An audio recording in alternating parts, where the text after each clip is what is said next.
ഇന്ന് ഒരു ദൈവവചനം സന്ദേശം ദൈവത്തിൻ്റെ ആത്മാവ് തന്നത് ദൈവസഭയോട് പറയാനാണ് ഞാനിവിടെ നിൽക്കുന്നത്. ഞാനൊരു കാര്യം ഓർക്കണം, ഞായറാഴ്ച രാവിലെ എന്തെങ്കിലും ഫ്രഷായിട്ട് ഒരു പുതിയ സബ്ജക്റ്റ് കൊണ്ട് ഇവിടെ പ്രസംഗിക്കുന്നത് പഠിപ്പിക്കുന്നതല്ല ഇവിടുത്തെ ഒരു രീതി. സാധാരണ ഈ സഭയോട് കഴിഞ്ഞ ഒരാഴ്ചക്കാലമൊക്കെ പ്രത്യേകിച്ച് ഇവിടെ പ്രാർത്ഥനയിലിരിക്കുമ്പോൾ ദൈവം എന്ത് സംസാരിക്കുന്നോ അതിനെ ഒന്ന് ക്രോഡീകരിച്ചിട്ടാണ് സൺഡേ ഇവിടെ പറയുന്നത്. കാര്യം കഴിഞ്ഞ വ്യാഴം, വെള്ളി, ശനി കഴിഞ്ഞ 3 ദിവസം ഇവിടെ പ്രെയർ ഉണ്ടായിരുന്നു. A group of intercessors were sitting and interceding in this place. അപ്പോൾ അവിടെ ദൈവത്തെ അന്വേഷിച്ചിരുന്നപ്പം ദൈവം പല പല സന്ദേശങ്ങൾ ദൈവം തന്നതെല്ലാം അതെല്ലാം കൂടെ എടുത്തിട്ടാണ് ശരിക്കും പറഞ്ഞാൽ ഞായറാഴ്ച രാവിലെ അത് പൊതുസഭയോട് പറയുന്നത്. അങ്ങനെ ഒരു രീതിയാണ് എനിക്കുള്ളത്. നിങ്ങൾ ശ്രദ്ധിച്ചാൽ അറിയാം. അല്ലെങ്കിൽ ഇടദിവസങ്ങളിൽ ചിലപ്പം ചില സൂം മീറ്റിങ്സിൽ പോലും പറയുന്ന കാര്യങ്ങളായിരിക്കും അത് ഫൈനലി സൺഡേ അതൊരു മെസ്സേജായിട്ട് വരുന്നത്. അതിൻ്റെ അർത്ഥം എവിടെ നിന്നെങ്കിലും പെട്ടെന്ന് വന്നതല്ല. God is continuously speaking to his church എന്നാണ് ഞാൻ വിശ്വസിക്കുന്നത്. യാക്കോബിൻ്റെ ലേഖനം ദ എപ്പിസോഡ് ഓഫ് ജെയിംസ് 5-ാം അധ്യായം 5:17 17-ാം വാക്യം. യാക്കോബിൻ്റെ ലേഖനം, യാക്കോബ് എഴുതിയ ലേഖനം 5-ാം അധ്യായത്തിൻ്റെ 17-ാം വാക്യം ഒന്ന് വായിക്കാം. ആ വാക്യം ഇങ്ങനെയാണ്: ഏലിയാവ് നമുക്ക് സമസ്വഭാവമുള്ള മനുഷ്യൻ ആയിരുന്നു. അത്രയും മതി തൽക്കാലം. അവിടെ ഇരിക്കുന്ന കോണ്ടെക്സ്റ്റ് അദ്ദേഹത്തിൻ്റെ വിശ്വാസവും അദ്ദേഹത്തിൻ്റെ പ്രാർത്ഥനയുടെ ശക്തി. അതായത് മഴ പെയ്യരുതെന്ന് പറഞ്ഞപ്പോൾ പെയ്തില്ല, പിന്നെ പെയ്യണമെന്ന് പറഞ്ഞപ്പോൾ പെയ്തു. അത്രയ്ക്ക് ശക്തിമാനായിരുന്നു അല്ലേ? ഇന്നത്തെ ഭാഷയിൽ പറഞ്ഞു യൂസ് എ സൂപ്പർ ഹീറോ ഏലിയാവ് എന്ന് പറഞ്ഞാൽ. ഏലിയാവ് എന്ന് പറഞ്ഞാൽ നമ്മൾ മനസ്സിൽ പെട്ടെന്ന് അയ്യോ അങ്ങനെത്തുക, അയ്യോ അങ്ങനെ ഒരു സംഭവമല്ലേ ഏലിയാവ്. പക്ഷേ ഇവിടെ യാക്കോബ് പറയാം അങ്ങനെ ഒരു സാധാ മനുഷ്യൻ, നമ്മളെപ്പോലുള്ളൊരു സാധാ മനുഷ്യൻ. നമുക്കൊരിക്കലും അങ്ങനെ ചിന്തിക്കാൻ കഴിയുന്നില്ല. ഏലിയാവെന്ന് കേൾക്കുമ്പോൾ നമ്മളങ്ങ് അയ്യോ അങ്ങനെ കർമ്മേലിൻ്റെ കൊടുമുടി നിൽക്കുന്ന ഒരു വലിയ ഹീറോ ആണ്. നമ്മളാരാ? അയ്യോ അല്ല, ബൈബിൾ പറഞ്ഞ അങ്ങനെയല്ല. അങ്ങനെ നമ്മളെപ്പോലൊരു സാധാ മനുഷ്യനാണ്, നമ്മളെപ്പോലൊരു വെറും സാധാ മനുഷ്യൻ. ഓക്കെ, ഈ സാധാ മനുഷ്യൻ്റെ കാര്യം നമുക്കറിയാം. ഏലിയാവ്, അദ്ദേഹത്തിൻ്റെ ചരിത്രം തന്നെ ബൈബിളിൽ പറയുന്നത് അദ്ദേഹത്തിൻ്റെ ഡീറ്റെയിൽസും വെയർബോട്ട്സും ഒന്നുമില്ല. ജസ്റ്റ് അദ്ദേഹത്തിൻ്റെ ഒരു സ്ഥലപ്പേര് തിഷ്ബിയിൽ നിന്ന് വന്ന തിഷ്ബിയനായ ഏലിയാവ്, അത്രയേ ഉള്ളൂ. അദ്ദേഹത്തിൻ്റെ കുലം, ഗോത്രം, അപ്പനമ്മമാരുടെ ഒരു ഡീറ്റെയിലും ഇല്ല. സാധാരണ ബൈബിളിൽ അങ്ങനെയല്ല. പലരുടെയും ഇന്നാരുടെ മകൻ എന്നൊക്കെ പറയും. ഈ പാവത്തിനെ പറ്റി ഒന്നും പറഞ്ഞിട്ടില്ല. ഇതേ ആ കൂടി എവിടത്തുകാരെന്ന് മാത്രം പറഞ്ഞിട്ടുണ്ട്. പക്ഷേ അദ്ദേഹം വന്നിട്ട് അങ്ങ് കയറി അങ്ങ് ശുശ്രൂഷ തുടങ്ങി. അയാൾ ഈ പറഞ്ഞ പോലെ വളരെ തൻ്റെടിയായിരുന്നു. വളരെ വിശ്വാസം എന്ന് പറഞ്ഞാൽ പറഞ്ഞറിയിക്കണ്ട, കാരണം നേരത്തെ അദ്ദേഹത്തിൻ്റെ കാര്യം ഇവിടെ പറഞ്ഞിട്ടുണ്ട്. പക്ഷേ ഇങ്ങനെയുള്ളൊരു മനുഷ്യൻ ഒരിക്കലൊരു പർവ്വതത്തിൻ്റെ മണ്ടയിൽ ഈ പറഞ്ഞ പോലെ സത്യദൈവം ആരെന്ന് തെളിയിക്കുവാനൊരു അവസരം തന്നിലൂടെ ദൈവം കൊടുത്തു. അപ്പോഴാണ് അവിടെ തൻ്റെ ഇടത്തോടെ രാജാവ് നിൽക്കുന്നു അയാൾക്കെതിരെ. 480 ബാലിൻ്റെ പ്രവാചകന്മാർ നിൽക്കുന്നു, അവർക്കെതിരെ തൻ്റെ ഇടത്തോടെ മുകളിലോട്ട് നോക്കി ഒരു പ്രാർത്ഥന, കൊച്ചു പ്രാർത്ഥന. ദൈവമേ, എനിക്ക് പ്രശ്നമൊന്നുമില്ല, നമ്മൾ തമ്മിൽ അടുപ്പമുണ്ട്, എനിക്ക് തന്നെ അറിയാം, I know you are, but these fellows need to know who you are. ഇവന്മാരൊന്ന് അറിയണം നീ ആരാണ്, സത്യദൈവം ആരാണെന്നൊന്ന് തെളിയിക്കണം. അതിന് ഒറ്റ കാര്യമുള്ളൂ, ഞാനിവിടെ ഒരു യാഗപീഠം ഒരുക്കി യാഗവസ്തു വെച്ചിട്ടുണ്ട്, അപ്പുറത്ത് ആവുമാരും വെച്ചു. നേരം വെളുത്ത് ഇത്രയും നേരം കിടന്ന് ബഹളം വെച്ചതല്ലാതെ ഒന്നും സംഭവിച്ചില്ല. അമ്മാർ ഈ ആയുധം കൊണ്ട് തങ്ങളെ തന്നെ മുറിവേൽപ്പിച്ചൊക്കെ രക്തം ഒലിപ്പിച്ചുകൊണ്ടൊക്കെയാണ് കിടന്ന് വിളിക്കുന്നത്. ഇത്രയൊക്കെ ചെയ്തിട്ട് അവരുടെ ദൈവം വിളി കേട്ടില്ല. അതുകൊണ്ട് ദൈവമേ അങ്ങൊന്ന് ഉത്തരവയച്ചേക്കണേ. പറഞ്ഞു തീർന്നില്ല, സ്വർഗത്തിൽ നിന്ന് തീ ഇറങ്ങി ആ യാഗവസ്തുക്കളെ മുഴുവൻ ദഹിപ്പിച്ചു, വിട്ടില്ല. ഏലിയാവ് പുറകെ കൂടി ഈ പറഞ്ഞ 450-നെയും തീർത്തു എന്നാണ് അവിടെ നമ്മൾ വാക്കിയത്. അങ്ങനെ ഒരു വലിയ വിജയം ആ കൊടുമുടിയിൽ വെച്ച് കർത്താവ് ഏലിയാവിന് കൊടുത്തു. ഏലിയാവിനെ മാനിച്ചു. ഇന്ന് നമ്മുടെ ഭാഷയിൽ പറഞ്ഞാൽ ദൈവം തൻ്റെ അഭിഷിക്തനെ മാനിച്ചു.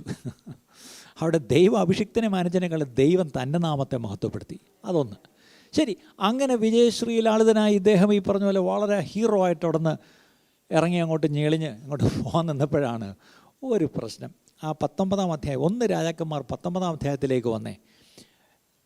1 Kings chapter 19 അതിൻ്റെ 1-ാം വാക്യം തൊട്ട് വായിക്കുമ്പം അവിടെ ഇങ്ങനെയാണ്. 1 രാജാക്കന്മാർ 19-ാം അധ്യായത്തിൻ്റെ 1 മുതൽ വായിക്കുമ്പോൾ, ഏലിയാവ് ചെയ്തതൊക്കെയും അവൻ സകല പ്രവാചകന്മാരെ വാൾ കൊണ്ട് കൊന്ന വിവരമൊക്കെയും ആഹാബ് ഇസബേലിനോട് പറഞ്ഞു. ആഹാബ് വീട്ടിൽ വന്നിട്ട് നേരെ ആരടുത്താണ്? മാഡത്തിനോടാണ് കാര്യമൊക്കെ പറഞ്ഞത്. എന്താണ് എൻ്റെ പൊന്നെ എടി ഇന്ന് കാണണമായിരുന്നു, ഒരു സംഭവമായിരുന്നു സ്വർഗത്തിൽ നമ്മുടെ മറ്റേ അങ്ങനെയല്ലേ ഏലിയാവ്. അയ്യോ അങ്ങനെ ഒരു സംഭവമാണ് കേട്ടോ. അങ്ങനെ ഒരു കൊച്ചു പ്രാർത്ഥന എടി മേളിൽ നിന്ന് തീങ്ങി വന്ന് ഇറങ്ങി. മറ്റവന്മാരും നേരം പെടുത്ത് നിൻ്റെ ആൾക്കാരുണ്ടല്ലോ, ഈ അമ്മരാരും പറയാതിരിക്കുന്ന നല്ലത് എന്നും പറഞ്ഞുകൊണ്ട് ഇയാൾ വന്നങ്ങ് റിപ്പോർട്ട് ചെയ്യുക. ഇതെല്ലാം കൂടെ കേട്ടപ്പോഴത്തേക്കും മാഡം ഒരു ഉത്തരവ് അങ്ങിട്ടു. എന്തായിരുന്നു ഉത്തരം ഇട്ടത്? ഏലിയാവ് ഉടനെ ഏലിയാവിൻ്റെ അടുത്തേക്ക് ഒരു ദൂതനെ അയച്ചു. നാളെ ഈ നേരത്തെ ഞാൻ നിൻ്റെ ജീവനെ അവരിൽ ഒരുത്തൻ്റെ ജീവനെ പോലെ ആക്കുന്നില്ല എങ്കിൽ ദേവന്മാർ എന്നോട് തക്കവണ്ണം അധികവും ചെയ്യുമാറാകട്ടെ എന്ന് പറയിച്ചു. കണ്ടോ, ദൈവം വലിയൊരു വിജയം കൊടുത്തതും ദൈവനാമം മഹത്വപ്പെട്ടതുമാണ് എല്ലാവരും പറയുന്നത്. പക്ഷേ ഇത് കേട്ട് ഒരാൾക്ക് അടങ്ങി, ആ രാജാവിന് പോലും സത്യം പറഞ്ഞാൽ അയാൾ വലിയ എക്സൈറ്റഡ് ആയി പോയെന്നാണ് ഞാൻ വിചാരിച്ചു. അയാളൊരു ഭാവത്താനാണ് ഉള്ളത് പറയണമല്ലോ. ഈ ആഹാവ് നിങ്ങൾ വരിക്കുന്നൊരു വലിയ ദുഷ്ടനൊന്നും അല്ല കേട്ടോ. അയാൾ വീട്ടിൽ ചെന്ന് ഉള്ളതുപോലെ അങ്ങ് റിപ്പോർട്ട് ചെയ്തു. പക്ഷേ ഇത് കേട്ടപ്പം മാഡത്തിന് ഇഷ്ടപ്പെട്ടില്ല. മാഡം എന്ത് ചെയ്തു? ഒരു തീരുമാനം അങ്ങ് അറിയിച്ചു. നാളെ ഈ സമയം നീ ഇന്ന് എന്ത് കാണിച്ച് ഷൈൻ ചെയ്തോ നിന്നെ ഈ സമയത്തിനകത്ത് ഞാൻ തീർത്തിരിക്കും. ഇല്ലേ എൻ്റെ ദേവന്മാർ എന്നോട് അധികം ചെയ്തോട്ടെ എന്ന് പറഞ്ഞ് ഒരു വെല്ലുവിളി അങ്ങ് ചെയ്തു. അടുത്ത വാക്യം, അവൻ ഭയപ്പെട്ടെഴുന്നേറ്റ് ജീവരക്ഷയ്ക്കായി പുറപ്പെട്ടു. അല്ലെങ്കിൽ നാടൻ ഭാഷയിൽ പറഞ്ഞ് he flood for his life എന്നാണ് ഇംഗ്ലീഷിൽ. അവൻ ഭയപ്പെട്ട് എഴുന്നേറ്റ് ഓടി. അതാണ് സത്യം. ഞാൻ ചോദിച്ചോട്ടെ, തലേന്ന് ഇദ്ദേഹം എന്താ ചെയ്തത്? ദൈവത്തിൻ്റെ നാമത്തെ അവിടെ മഹത്വപ്പെടുത്തി, സ്വർഗത്തിൽ നിന്ന് തീ ഇറക്കി, അല്ലേ? തൻ്റെ ഇടത്തോടെ ഈ പറഞ്ഞ പോലെ 450 പേരെ വകവരുത്തി. ഇത്രയൊക്കെ വളരെ എന്താ പറഞ്ഞ ധൈര്യത്തോടു കൂടി ചെയ്ത മനുഷ്യൻ, ഒരു സ്ത്രീ ഒരു ഭീഷണി മുഴക്കിയപ്പോഴത്തേക്കും ഭയപ്പെട്ട് ജീവന് വേണ്ടി ഓടുന്ന ഒരു കാര്യം. ആ പോകുന്ന വഴിക്ക് വേലക്കാരനെ പോലും കൂടെ ഒരുത്തനുണ്ട്, ഒരുത്തൻ എയ്ഡ്, അവനെപ്പോലും ഇടാണ്, നീ എൻ്റെ കൂടെ വരണ്ട, അവനെപ്പോലും ഒഴിവാക്കിയിട്ട് ഒറ്റയ്ക്ക് പോവുകയാണ്, ഐസൊലേറ്റ് ചെയ്ത് പോവുകയാണ്. എങ്ങോട്ടാണ് പോകുന്നത്? അവിടെ ചെന്ന് ബേർഷേബയ്ക്ക് ചെന്നിട്ട് അവിടെ എഴുതിയിരിക്കുന്നത്, അവിടെ അടുത്ത വാക്യം 4-ാം വാക്യം, താനോ മരുഭൂമിയിൽ ഒരു ദിവസത്തെ വഴി ചെന്നൊരു ചൂരച്ചെടിയുടെ തണലിലിരുന്ന് മരിപ്പാനിച്ഛിച്ചു. അപ്പോൾ നോക്കിയാൽ തൻ്റെ ആ പ്രോഗ്രഷൻ ശ്രദ്ധിക്കണേ. ഒന്ന്, താൻ ഭയപ്പെട്ടു. First of all he was afraid. Number 2, he wanted to run, he want to flee for life, അല്ലേ? അപ്പം ഈ ജീവനെ പേടിച്ചാണ് ഈ ഓടുന്നത്. പക്ഷേ ഓടിയിട്ട് എന്താണ് അടുത്തത്? തൻ്റെ ആഗ്രഹം എന്താണ്? മരിക്കുക. എനിക്കൊരു സിമ്പിൾ ചോദ്യം, ഇയാൾക്ക് എന്തായാലും മരിക്കണമെന്ന് ആഗ്രഹമാണെങ്കിൽ അവിടെ നിന്നാൽ പോരെ? അവൾ കൊന്നോളുമല്ല, ഇസബേൽ കൊന്നു തരുമല്ലോ, എന്തിനാണ് ഈ പാട്? അപ്പോൾ ഇയാൾ ഓടുന്നത് ജീവനെ രക്ഷിക്കാനാണ്, പക്ഷെ പ്രാർത്ഥിക്കുന്നത് എന്താ? അവിടെ ഒരു കോൺട്രാസ്റ്റ് ഇല്ലേ? അപ്പോൾ ഇനി നിങ്ങൾ പറ, whether he wanted to live or die. When we are confused ഇങ്ങനെയൊക്കെ നമ്മളും കാണിക്കും, അല്ലേ? നമ്മൾ പറയുന്നതല്ല ചെയ്യുന്നത്. ഈ അങ്ങ് ചത്താൽ മതി, അവിടെ നിന്നാൽ പോരെ, അവൾ കൊല്ലുമല്ലോ, പിന്നെ തന്നെ ഓടുന്നത്. Why are you running for life, അല്ലേ? അതിൻ്റെ അർത്ഥം പുള്ളിക്ക് ജീവിക്കുകയും വേണം, പക്ഷേ മരിക്കുകയും വേണം. രണ്ടും കൂടെ പറ്റുമോ? ഏതിലും ഒന്നല്ലേ പറ്റത്തുള്ളൂ, അല്ലേ? ജീവിക്കണമെങ്കിൽ ജീവിക്കണം, മരിക്കണമെങ്കിൽ അത് ചെയ്യണം. ഇവിടെ പറയുക, എന്നെ അങ്ങ് എടുത്തോണേ, മരിക്കണം. എന്നിട്ട് അടുത്തത് സ്റ്റേറ്റ്മെൻറ്റ്, ഇപ്പോൾ മതി, ഇറ്റ് ഈസ് ഇനഫ്, അല്ലേ? It is enough. നമ്മുടെ കർത്താവ് ക്രൂശിൽ കിടന്നുകൊണ്ട് എന്താ പറഞ്ഞത്? It is finished. ഇവിടെ എന്താ പറയുന്നത്? മതി. ഇതിലേതാണ് നമ്മൾ പറയുന്നത്? നമ്മുടെ ജീവിതം എവിടെയെങ്കിലും വെച്ച് നമുക്ക് പറയാൻ കഴിയണം നിവൃത്തിയായി എന്ന്, അല്ല, ഇറ്റ് ഈസ് ഫിനിഷ്ഡ് എന്ന് പറയാൻ കഴിയണം. അപ്പോഴേ ഒരു ഫുൾ ലൈഫ് നമ്മൾ ജീവിച്ചു എന്ന് പറയാൻ പറ്റത്തുള്ളൂ. ഏലിയാവിൻ്റെ ജീവിതം കഴിഞ്ഞോ? ഇല്ല. പക്ഷേ ഏലിയാവിൻ്റെ പ്രശ്നം, ഏലിയാവ് തന്നെ അങ്ങ് തീരുമാനിച്ചു മതി എന്ന്. നമ്മുടെ ജീവിതത്തിൽ പലപ്പോഴും ഈ ഭയം വന്നാൽ പിന്നീടുള്ള പ്രോഗ്രഷനാണ് അത് നിരാശയിലേക്കും അത് ആത്മഹത്യയിലേക്കും, അല്ലേ, ഒക്കെ നമ്മളെ തള്ളിവിടും. എന്നിട്ട് അടുത്തത്, ഞാൻ എൻ്റെ പിതാക്കന്മാരെക്കാൾ നല്ലല്ലോ എന്ന് പറഞ്ഞു. അയാളുടെ പിതാക്കന്മാർ ആരാന്ന് പോലും ബൈബിളിൽ പറഞ്ഞിട്ടില്ല, അല്ലേ? അവിടെ അടുത്തൊരു comparison. I am not good, എൻ്റെ പിതാക്കന്മാരെ വെച്ച് നോക്കുമ്പോൾ ഞാൻ ഒന്നുമല്ല. ഇതൊക്കെയാണ് പ്രശ്നം. ആലോചിക്കേ, ഇയാളുടെ പിതാക്കന്മാർ ആരെങ്കിലും സ്വർഗത്തിൽ നിന്ന് തീ ഇറക്കിയിട്ടുണ്ടോ? ഇല്ല. ഇയാൾക്കുള്ളല്ലേ ഇറക്കിയത്. അപ്പോൾ ഇയാളാണോ നല്ലത്, പിതാക്കന്മാരാണോ നല്ലത്? തീർച്ചയായിട്ടും ദൈവം മാനിച്ചൊരു അഭിഷിക്തനാണ്. പക്ഷേ തനിക്ക് ഭയം വന്നപ്പം, നിരാശ വന്നപ്പം താൻ എന്തൊക്കെയാണ് ഈ പറയുന്നത്? ഒന്നാമത് മരിക്കണം, ഞാൻ നല്ലതല്ലല്ലോ. അടുത്തത് അടുത്ത വാക്യത്തിൽ വായിക്കുന്നത്, അങ്ങനെ അവൻ ചൂരച്ചെടിയുടെ തണലിൽ കിടന്ന് ഉറങ്ങിപ്പോയി പാവം. കാരണം അതുകൊടുത്ത് ഓട്ടമല്ലേ രാത്രി ഓടിയത്. ഓടി ചെന്ന് കിടന്ന് ക്ഷീണത്തിൽ അങ്ങ് ഉറങ്ങി. പക്ഷേ കഴിക്കാതെയാണ് കിടന്ന് ഉറങ്ങിയെന്നുള്ളത് ആര് കണ്ടു? സ്വർഗത്തിലെ ദൈവം. നിങ്ങളുടെ കുഞ്ഞുങ്ങൾ ചിലപ്പം അത്താഴം കഴിക്കാതെ കിടന്ന് ഉറങ്ങുമ്പം നിങ്ങൾ എന്ത് ചെയ്യും? തട്ടി ഉണർത്തി മക്കളെ ഒരു ഗ്ലാസ് പാലേലും കുടിച്ചിട്ട് കടയടാ. അതെന്തിനാ അങ്ങനെ തട്ടി ഉണർത്തി പാല് വേണം അപ്പന്മാർ മക്കളെ നോക്കുന്നത്? കണ്ടോ മോളെ? അല്ലേ? ചിലപ്പോൾ മക്കളിങ്ങനെ കിടന്ന് പിണങ്ങിയൊക്കെ കിടന്നുറങ്ങും, അല്ലെങ്കിൽ എന്തെങ്കിലുമൊക്കെ കാട്ടിക്കൂട്ടി വെച്ച്, അല്ലെങ്കിൽ ക്ഷീണം വന്ന് കിടന്നുറങ്ങും, സെറ്റി കിടന്നുറങ്ങും. ഇതൊക്കെ ഉള്ളതാണ് പിള്ളേർക്കല്ലേ. പക്ഷേ സ്നേഹമുള്ള അപ്പനമ്മമാരെന്ത് ചെയ്യും? തട്ടി ഉണർത്തി മക്കളെ എന്തേലും ഒന്ന് കഴിച്ചിട്ട് കിടക്ക് എന്ന് പറഞ്ഞ്. അപ്പം നോക്കിയാൽ സ്വർഗത്തിലെ അപ്പൻ ആ ക്ഷീണിച്ച് കിടന്നുറങ്ങുന്ന തൻ്റെ ദാസനെ ഒരു ദൂതനെ അയച്ച് തട്ടി ഉണർത്തി. എന്നിട്ട് എന്തു പറഞ്ഞാൽ? എഴുന്നേറ്റ് തിന്നുക. കാര്യം അവൻ പോകുന്ന വഴിക്കൊന്നും കടയില്ല, കഴിക്കാനൊന്നുമില്ല, അതിൻ്റെ കാശുണ്ടോയെന്നും അറിയത്തില്ല. ഇവൻ മാത്രമല്ല, ഇവനൊരു മരുഭൂമിയിലോട്ടാണ് ഇവന് ഓടിയിരിക്കുന്നത്. അവിടെ ഒന്നും ഇല്ല, ഇറ്റ്സ് എ ഡെസേർട്ട്. പക്ഷെ അവിടെയും ദൈവത്തിൻ്റെ കരുതൽ നോക്കണേ. അവന് വേണ്ടുന്ന ഒരു അപ്പവും ഒരു തുരുത്തി വെള്ളവും അവന് കർത്താവ് എത്തിച്ചു കൊടുത്തു. നമ്മുടെ ജീവിതത്തിൽ നമ്മൾ നിരാശപ്പെട്ട് ഓടും, നമ്മൾ ഭയപ്പെട്ട് ഓടും, നമ്മൾ ക്ഷീണം കൊണ്ടങ്ങ് ഉറങ്ങിപ്പോവും അല്ലേ? അന്ന് കുടുംബ പ്രാർത്ഥനയൊന്നും നടത്തിയില്ല, അന്ന് ഉറങ്ങിപ്പോയി. പക്ഷേ ആ ഉറക്കത്തിൽ നമ്മളെ തട്ടി ഉണർത്തി നമുക്ക് വേണ്ടുന്ന, നമ്മുടെ ശരീരത്തിന് വേണ്ടുന്ന, നമ്മളെ ബലപ്പെടുത്തുന്ന അപ്പവും വെള്ളവും തരുന്നവനാണ്. എന്നിട്ട് ആ ദൂതൻ എന്തോ കൊണ്ട് തന്നേന്ന് അടുത്ത വാക്യത്തിലുണ്ട്. 6-ാം വാക്യത്തിലേക്ക് വരുമ്പം അവിടെ എന്താണ് എഴുതിയിരിക്കുന്നത്? അവൻ ഉണർന്ന് നോക്കിയപ്പോൾ കനൽമേൽ ചുട്ട ഒരട, അതായത് ബാർബിക്യൂ, നല്ല കനൽ ചുട്ടതാണ്, അല്ല ചുമ്മാ ഗ്യാസ് അടുപ്പ് കത്തിച്ചതൊന്നുമല്ല കേട്ടോ, ചുമ്മാ ബേക്ക് ചെയ്തതൊന്നുമല്ല, നല്ല ഒന്നാം തന്നെ കനൽ ചുട്ട സാധനം. അടുത്തത് ഒരു തുരുത്തി വെള്ളവും തലയ്ക്കലിരിക്കുന്നത് കണ്ടു.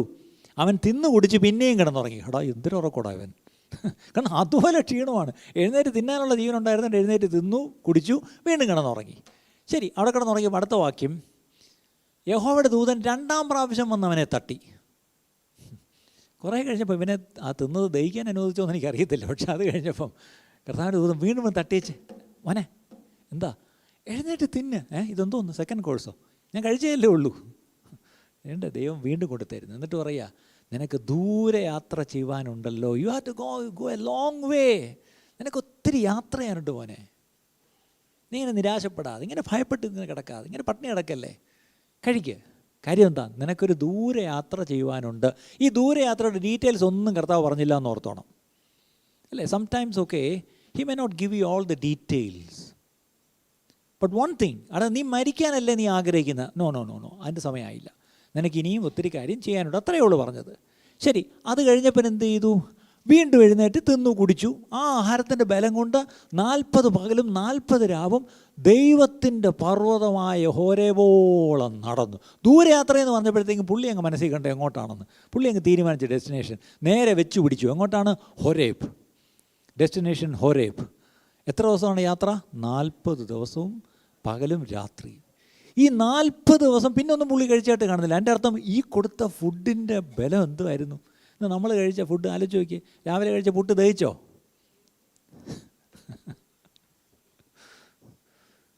അനിയാൻ്റെ ഇടയ്ക്ക് ഒരു ആപ്പിളെങ്കിലും തിന്നും, തിന്നല്ലേ?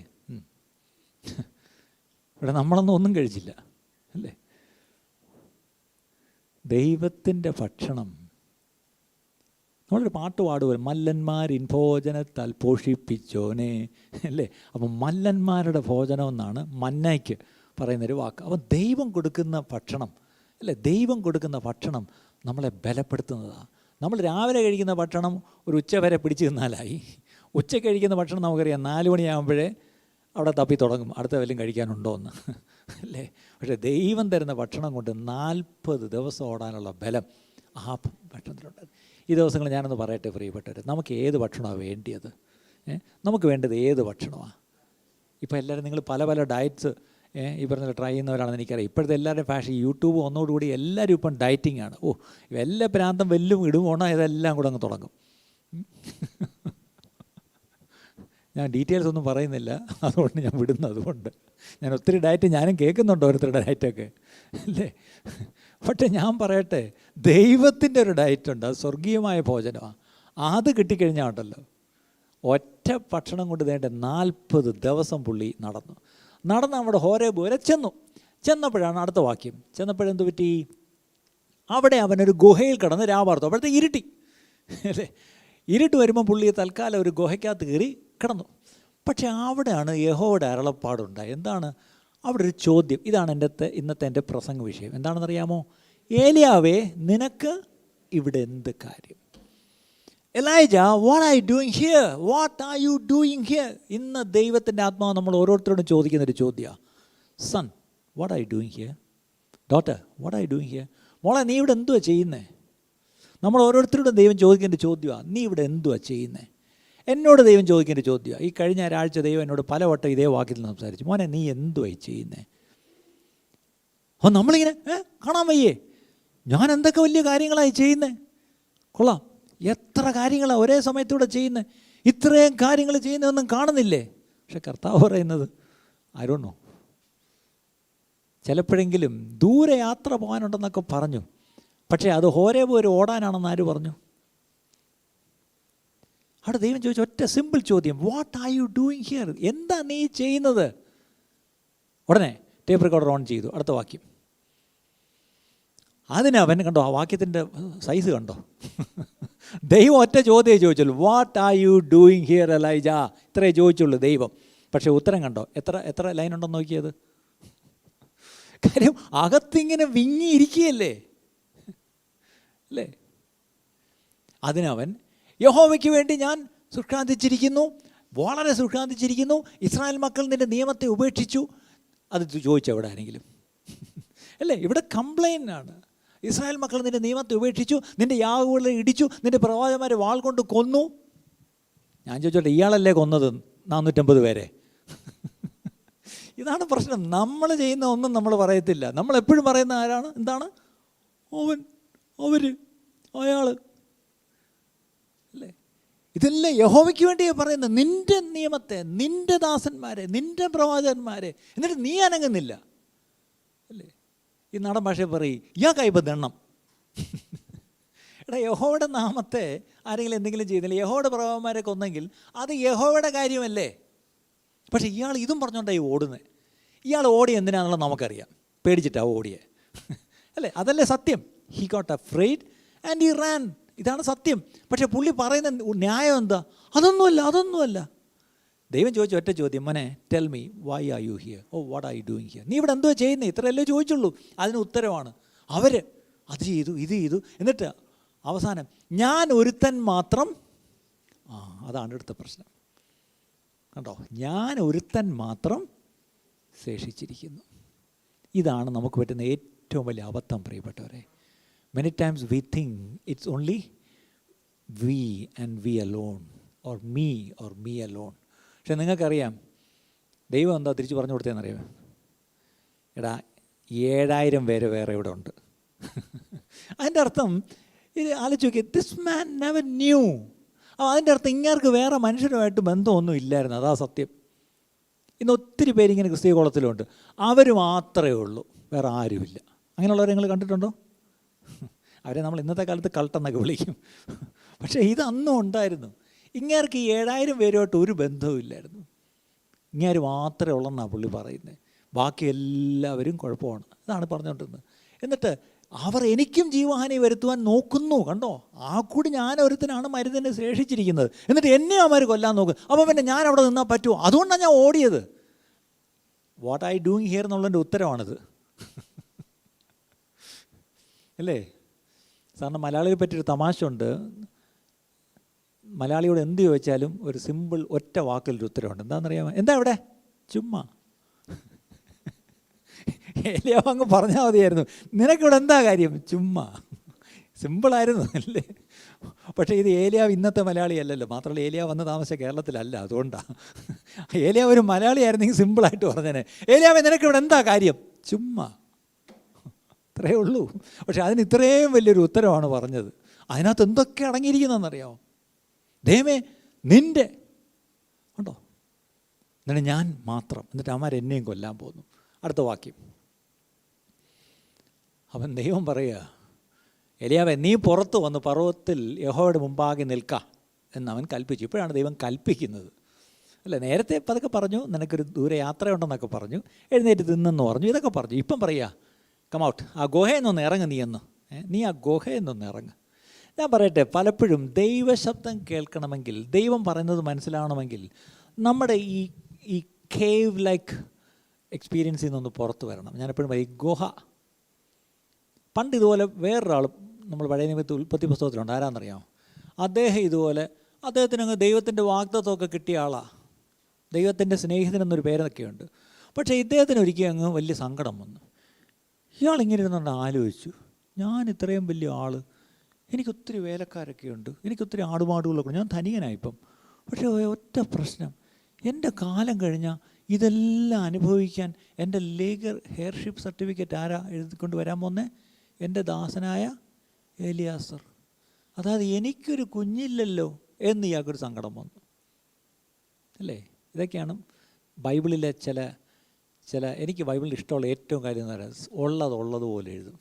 അബ്രഹാം ഇത്രയും വലിയ മനുഷ്യനായിരുന്നു, വിശ്വാസത്തിൻ്റെ വീരനായിരുന്നു അബ്രഹാം. പക്ഷേ എപ്പോഴോ ഒരിക്കൽ താനും ചിന്തിച്ചു, എന്നാലും ദൈവമേ, നീ വലിയ വാചകമൊക്കെ അടിക്കുന്നത് എന്നെ കാണുമ്പം, എന്തോ എന്നെ വലിയ സംഭവമാക്കുമെന്നൊക്കെ. പക്ഷേ എനിക്കൊരു കുഞ്ഞില്ലല്ലോ, എനിക്കൊരു അവകാശം എന്ന് പറഞ്ഞാൽ എൻ്റെ വേലക്കാരനല്ലേ നാളെ ഇതെല്ലാം അടിച്ചുകൊണ്ട് പോകും, എൻ്റെ സ്വത്ത് മുഴുവൻ കൊണ്ടുപോകുന്ന വല്ലവർക്കും അല്ലേ, എൻ്റെ ആരും ഇല്ലല്ലോ എന്നിങ്ങനെ സങ്കടപ്പെട്ടപ്പം അപ്പോഴാണ് ദൈവം നോക്കിയത്, ഇവൻ എവിടെ ഇരിക്കുന്നത്? ഇവൻ മറ്റേ കൂടാരത്തിനകത്ത് അടിഞ്ഞുകൂടിയിരിക്കുക. ദൈവം ആദ്യം ഒരു കാര്യം പറഞ്ഞു, ഒരു ഉപകാരം ചെയ്യോ, won't you please come out, ഒന്ന് പുറത്തോട്ടിറങ്ങി മുറ്റത്തോട്ട് വന്ന്, ശരി ഒന്ന് തല ഉയർത്തി കംപ്ലീറ്റ് ഒന്ന് ആകാശത്തോട്ട് നോക്കാൻ പറഞ്ഞു. പുള്ളി ഇങ്ങനെ ഒന്ന് നോക്കി, എന്തുവാ കണ്ടേ? ആകാശമേ കാണുന്നുള്ളോ? നക്ഷത്രം. ഒന്ന് എണ്ണാമോ? അതെങ്ങനെയാണെന്ന് എണ്ണാൻ പറ്റത്തില്ലല്ലേ? എങ്കിൽ അബ്രഹാമേ, അതുപോലാകും നിൻ്റെ സന്തതികൾ. ഹല്ലേലൂയ, അതുപോലാകും നിൻ്റെ സന്തതികൾ. പക്ഷേ ഈ നക്ഷത്രം എണ്ണണമെങ്കിൽ ഒരു കാര്യം ഓർക്കണം, കൂടാരത്തിനകത്തിരുന്ന നക്ഷത്രം എണ്ണാൻ പറ്റത്തില്ല. നക്ഷത്രത്തെ കാണണമെങ്കിൽ എന്ത് ചെയ്യണം? എനിക്കിപ്പോൾ നിങ്ങൾ തൂണ് മറിഞ്ഞിരിക്കുന്നതിനെ കാണണമെങ്കിൽ ഞാനും ഇവിടുന്ന് ഇറങ്ങണമെന്ന് തോന്നുന്നു. ഓക്കെ, നക്ഷത്രം കാണണമെങ്കിൽ കൂടാരത്തിനകത്തിരുന്നാൽ പറ്റത്തില്ല. ഗുഹയ്ക്കകത്തിരുന്നാൽ ഈ പറഞ്ഞ പോലെ ദൈവത്തിന് സംസാരിക്കാനുള്ളത് കേൾക്കാൻ പറ്റത്തില്ല. ഏലിയാനോട് പറയാ come out of the cave, എബ്രാനോട് പറയാ come out of your tent. ഇന്ന് നമ്മളും പലപ്പോഴും നമ്മുടേതായ ചില ഗുഹ, നമ്മുടേതായ ചില കൂടാരത്തിൽ കയറി ഒളിച്ചങ്ങിരിക്കും. പക്ഷേ this noon the Lord is asking us, children won't you come out? നിങ്ങളൊന്ന് പുറത്തേക്ക് ഇറങ്ങുമോ? ഈ ദിവസങ്ങൾ ദൈവം വ്യക്തമായിട്ട് നമ്മോട് പറയുന്നൊരാലോചനയെ, എന്നോട് പറയുന്നൊരാലോചനയാണ്. മോനെ, നീ ഒരു ഗുഹയ്ക്കകത്ത് കയറി ഇരുന്ന് അവിടെ ഇരുന്നുകൊണ്ട് അതിനകത്തൊരു കംഫർട്ട് കാണരുത്. കം ഔട്ട്, എനിക്ക് നിന്നെ ചിലത് കാണിക്കാനുണ്ട്. അബ്രഹാം, നീ ഇപ്പം എന്തോ ചോദിച്ചേ? എനിക്ക് അവകാശമായിട്ട് ആരും ഇല്ലല്ലോ, എനിക്ക് സന്താനമില്ലല്ലോ എന്നല്ലേ നീ പറഞ്ഞത്? ഓക്കെ, നിന്നെ ഞാൻ കാണിക്കാം. പുറത്തോട്ടിറങ്ങ്, ഗുഹയിൽ നിങ്ങൾ പുറത്തോട്ടിറങ്ങ്, മുകളിലോട്ട് നോക്ക്. എന്തുവാ? നക്ഷത്രം. എണ്ണാമോ? ഇല്ല. അതുപോലെ ആവും. അതിൻ്റെ അർത്ഥം ഈ നക്ഷത്രങ്ങളെ കാണിക്കണമെങ്കിൽ ആ കൂടാരത്തിനകത്തിരുന്നോണ്ട് കാണാൻ പറ്റത്തില്ല. ഈ ദൈവ ശബ്ദം ഏലിയാവിനിപ്പം കേൾക്കണമെങ്കിൽ ആ ഗുഹയ്ക്കകത്തിരുന്നോണ്ട് കേൾക്കാൻ പറ്റത്തില്ല. പുറത്തോട്ടിറങ്ങി നിൽക്കാൻ പറഞ്ഞു. പുറത്തോട്ടിറങ്ങി നിന്നു. അപ്പോഴെന്ത് ചെയ്തു? ഇതാ യഹോവ കടന്നു പോകുന്നു, ശക്തിയുള്ളൊരു കൊടുങ്കാറ്റ്. കൊടുങ്കാറ്റിൻ്റെ ശക്തി വായിച്ചേ. യഹോവയുടെ മുമ്പിൽ പർവ്വതങ്ങളെ കീറി പാറകളെ തകർത്തു. നമ്മളിപ്പോൾ ഒരു ഉരുൾപൊട്ടലുണ്ടായപ്പോൾ നമ്മൾ ചില ലൈവൊക്കെ കണ്ടല്ലോ അല്ലേ? ഇങ്ങനെ ഉരുൾ പൊട്ടി ഇങ്ങനെ ഒരു സ്ഥലം ഒലിച്ചങ്ങ് പോയി, അത്രേ ഉള്ളൂ. അതൊന്നും വലിയ കാര്യമല്ല. പക്ഷെ ഇതെന്തുവാണെന്നറിയാമോ? പർവ്വതങ്ങളെ കീറി നിങ്ങൾ കണ്ടിട്ടുണ്ടോ അല്ലേ? പർവ്വതങ്ങളെ കീറി. അടുത്തത് പാറകളെ പൊട്ടിച്ചു. അവിടെ ഒരു ഡൈനാമിറ്റും വെച്ചില്ല, അവിടെ ഒരു വെടിമരുന്നും വെച്ചില്ല. ഒരു കാറ്റ്, ദൈവസന്നിധിയിൽ നിന്ന് വന്ന ഒരു കാറ്റ് അവിടെ പർവ്വതങ്ങളെ കീറി പാറകളെ പൊട്ടിച്ചു. അത്രയ്ക്ക് ശക്തിയുള്ള ദൈവത്തിൻ്റെ ആ ഒരു കാറ്റ്. ഒന്ന് ഓർക്കണം പ്രിയപ്പെട്ടവരെ, പെന്തക്കോസ്ത് നാളിൽ പരിശുദ്ധാത്മാവ് ആ മാളിക മുറിയിലേക്ക് ഇറങ്ങി 120 നിറച്ചപ്പോഴും ആദ്യം എന്താണ്? ഇരുന്ന ഇടം മുഴുവൻ നിറച്ചു. എന്ത് നിറച്ചു? ഒരു കൊടിയ കാറ്റടിക്കുന്നത് പോലെ ഒരു കൊടുങ്കാറ്റിൻ്റെ മുഴക്കം. ഇന്ന് വാസ്തവമായിട്ടും നമ്മുടെ ഇടയിൽ കേൾക്കേണ്ട ഒരു ശബ്ദമാണ്. എന്താണ്? കൊടുങ്കാറ്റിൻ്റെ ഒരു മുഴക്കം, അല്ലേ? ഒരു കൊടുങ്കാറ്റിൻ്റെ മുഴക്കം നമുക്ക് കേൾക്കേണ്ട ആവശ്യമുണ്ട് പ്രിയപ്പെട്ടവർ. ശരി, അങ്ങനെ ഒരു വലിയ കാറ്റടിച്ചു, ഒരു കൊടുങ്കാറ്റ് വന്നു. പക്ഷേ ആ കാറ്റ് പാറകളെയൊക്കെ ഈ പറഞ്ഞ പോലെ തകർത്തു, പർവ്വതത്തെയൊക്കെ കീറി. പക്ഷേ കാറ്റിൽ ആരില്ലായിരുന്നു? ഇന്ന് നമ്മുടെ പ്രശ്നം ഈ പറഞ്ഞ പോലെ വലിയ ഓഡിയോ വീഡിയോ എഫക്ട്സ് ഒക്കെ നമുക്ക് വേണം, അല്ലേ? പക്ഷേ അതിനകത്തൊന്നും കർത്താവില്ല പ്രിയപ്പെട്ടവരെ. ഇന്നത്തെ സഭയുടെ ഏറ്റവും വലിയൊരു പ്രശ്നമാണ്, we expect God to move in the mighty wind or maybe in the storm. അടുത്തത് കാറ്റിൻ്റെ ശേഷം ഒരു ഭൂകമ്പം, അല്ലേ? ഭൂമിയിലേക്ക് എല്ലാത്തിനെയും പിടിച്ച് ഇളക്കി കളഞ്ഞു. പക്ഷേ ഭൂകമ്പത്തിൽ യഹോവ ഇല്ലായിരുന്നു, അല്ലേ? there was a mighty shaking but there was no God in it. ഇന്ന് നമ്മൾ we all expect A shaking. പക്ഷേ നമ്മൾ പലപ്പോഴും പലതിനെയൊക്കെ കുലുക്കണമെന്നൊക്കെ ആഗ്രഹിക്കുന്നുണ്ട്, പലതുമൊക്കെ ഒന്ന് കുലുങ്ങി, അല്ലേ? പക്ഷേ ആ ഷേക്കിങ്ങിൽ കർത്താവ് ഉണ്ടാവണമെന്നില്ല. അടുത്തത് മൂന്നാമത് എന്ത് വന്നു നോക്കിയേ, ഭൂകമ്പത്തിൻ്റെ ശേഷം ഒരു തീ. തീയിൽ തീർച്ചയായിട്ടും കാണാം, കാരണം തീ has something to do with God. നമുക്കെപ്പോഴും അങ്ങനെ ചിന്തയുണ്ട്. കാരണം മോസസ് എവിടെയാണ് ദൈവത്തെ കണ്ടത്? മുൾപ്പടർപ്പിൽ. അവിടെ എന്തുണ്ടായിരുന്നു? തീ, അല്ലേ? ബേണിംഗ് ബുഷ് എന്നാണ് നമ്മൾ പറയുന്നത്. So if there is fire definitely God is they. But അവിടെ എന്താ? തീയിൽ യഹോവ ഇല്ലായിരുന്നു. നമ്മളോട് കിടന്ന് പാടുന്നത് എന്തുവാ? തീ കത്തിക്ക എന്നെ, തീ കത്തിക്ക. അത് പഴയ വേർഷനാണ്. പുതിയ വേർഷൻ എന്താ? തീ പോലെ ഇറങ്ങണമേ. അതിന് തീ ഇറങ്ങും, പക്ഷേ തീക്കകത്ത് ആരില്ല. ഇതായി പ്രശ്നം. നമുക്ക് തീ മതി, പക്ഷെ തീക്കകത്ത് യഹോവ ഇല്ലെങ്കിൽ പിന്നെ എന്തിനാ തീ? ഇന്ന് പലപ്പോഴും ദൈവം ഇല്ലാത്ത തീയാ പ്രിയപ്പെട്ടവരെ. കോവിഡിന് മുമ്പ് പലപ്പോഴും സഭയുടെ അവസ്ഥ ഈ ദൈവമില്ലാത്ത തീ, അല്ലെങ്കിൽ ദൈവത്തിൽ നിന്നല്ലാത്ത തീ. അതിന് ബൈബിളിലൊരു വാക്കുണ്ട്. എന്താണെന്നറിയാമോ? ആ വാക്കിന് എന്തോ പറയാം? ആ തീ എന്തുവാ? അന്യാഗ്നി. ഇംഗ്ലീഷിൽ എന്താ? സ്ട്രേഞ്ച് ഫയർ, അല്ലേ? അന്യാഗ്നി. ദൈവസഭയിൽ അന്യാഗ്നി അല്ല കത്തേണ്ടത്. പക്ഷെ അവിടെ ഒരു കാര്യം ഓർക്കണം, ചിലപ്പോൾ ആ തീയിൽ ദൈവം കാണത്തില്ല. നമ്മൾ ഈ തീയിലങ്ങ് എക്സൈറ്റഡ് ആവും. ഈ കൊടുങ്കാറ്റും ഭൂമികുലുക്കവും തീയും ഒക്കെ നമുക്ക് വലിയ എക്സൈറ്റ്മെൻറ്റാണ്. പക്ഷേ ആ എക്സൈറ്റ്മെൻറ്റിൽ ദൈവമില്ല. ചിലപ്പോൾ ദൈവം അതിൽ കൂടെ തന്നെ വെളിപ്പെടുത്തത്തില്ല. God can choose his own way, അല്ലേ? അവിടെ ദൈവം പിന്നെ എങ്ങനെയാ? സാവധാനത്തിൽ തീയുടെ ശേഷം ഒരു മൃദുസ്വരം ഉണ്ടായി. മൃദുസ്വരം, നേരിയ സ്വരം എന്നാണ്, അല്ലെങ്കിൽ ഇംഗ്ലീഷിലെ സ്റ്റിൽ സ്മോൾ വോയിസ്. കണ്ടോ? തീയിലും കൊടുങ്കാറ്റിലും ഭൂമി കുലുക്കത്തിലും അല്ല ദൈവം. അത് കഴിഞ്ഞിട്ട് ഒരു നേരിയ സ്വരം. അപ്പം ഏലിയാവിനോട് ഒരു മൃദുവായി, അത് ഇംഗ്ലീഷിലെ വിസ്പറിങ് എന്നാണ്. ഈ ചെവിയിൽ മന്ത്രിക്കുക എന്ന് പറയത്തില്ലേ? കാര്യം ഈ തീയിലൊന്നുമല്ല പ്രശ്നം, അവൻ്റെ ചെവിയിലൊന്ന് സംസാരിക്കണം.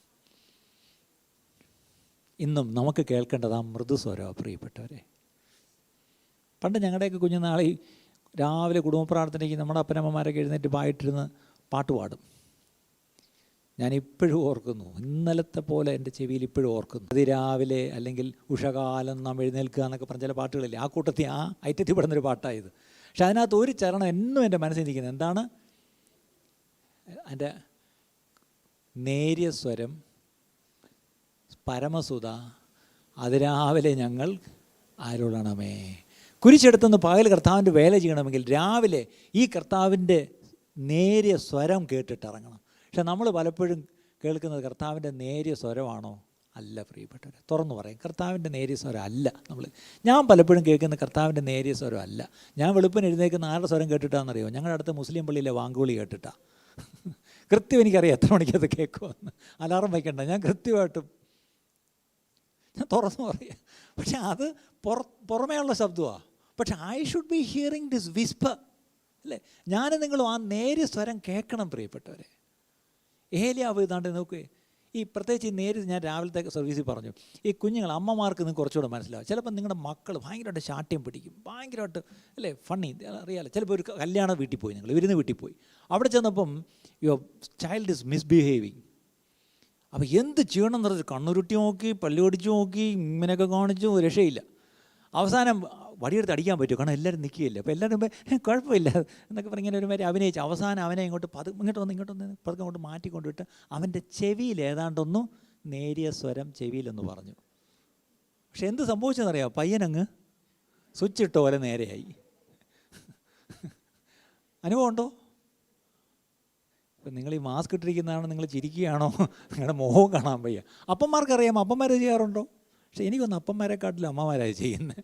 നിങ്ങൾക്ക് അതിനൊരു പ്രത്യേക ടെക്നിക്കുണ്ട്. നിങ്ങൾ പതുക്കെ മാറ്റിയുടെ ചെവിയിൽ ഏതാണ്ടെന്ന് പറയും. പക്ഷെ അത്രയും നേരം ഈ ഇളകി മറിഞ്ഞ് കിടന്ന ഈ ചെറുക്കൻ എന്ത് ചെയ്തു? പെട്ടെന്ന് സ്വിച്ച് ഇട്ട പോലെ അവനങ്ങ് നേരെയായി.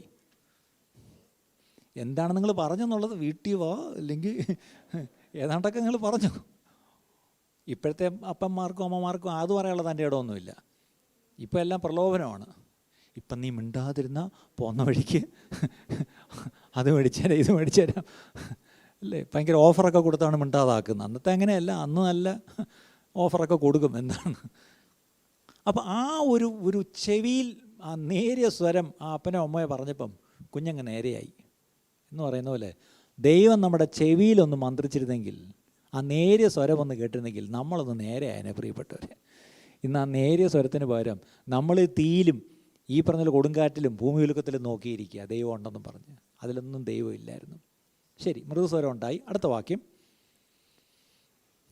ഏലിയാവ് അത് കേട്ടിട്ട് അപ്പം ദൈവം സംസാരിക്കാൻ തുടങ്ങിയപ്പം പെട്ടെന്ന് പുള്ളിക്ക് മനസ്സിലായി, വാ, ഗാഡ് ഈസ് സ്പീക്കിംഗ് അല്ലേ. പെട്ടെന്ന് പുള്ളി എന്ത് ചെയ്തു? തലയിലല്ല, മുഖം മൊത്തം എന്ത് ചെയ്തു? പുതപ്പുകൊണ്ടങ്ങ് മൂടി. ആ ഗുഹാമുഖത്ത് അപ്പോഴും പുള്ളി ഗുഹയ്ക്കകത്ത് തന്നെയാണ്, പുറത്തോട്ട് വന്ന് നിന്നു. അപ്പോഴുണ്ടോ നേരത്തെ ചോദ്യം വീണ്ടും റിപ്പീറ്റ് ചെയ്യുക. ഏലിയാവേ, ഇവിടെ നിനക്ക് എന്ത് കാര്യമെന്ന് ചോദിക്കുന്ന ശബ്ദം കേട്ടു. കാരണം ഇത് തന്നെയല്ലേ നേരത്തെയും ചോദിച്ചത് അല്ലേ. ഇന്ന് ദൈവത്തിൻ്റെ ആത്മാവ് നമ്മോട് ചോദിക്കുന്നൊരു ചോദ്യമാണ്, what are you doing here? ഇന്ന് ദൈവസഭയോട് ചോദിക്കുക, ദൈവം നിങ്ങൾ എന്തുവായി ചെയ്യുന്നേ? ഞാനിന്ന് രാവിലെ വെളുപ്പിന് ഈ വാക്യം എൻ്റെ മനസ്സിലേക്ക്, ദൈവം ഇന്ന് എന്താണ് സഭയോട് പറയേണ്ടത്? ഒന്നുകൂടെ ഞാൻ ഇന്നലെ ഞാൻ നോക്കിയത് കേട്ടെങ്കിലും ഇന്ന് ഞാൻ ഒന്നുകൂടെ ചോദിച്ചു, കർത്താവ് ഇത് ആരോട് നീ ചോദിക്കാറുണ്ട്? നീ എന്നോടാണോ ചോദിക്കുന്നത്, അതോ സഭയോടാണോ? സഭയോടാണെങ്കിൽ തന്നെ എന്ത് കോണ്ടെക്സ്റ്റിലാണ്?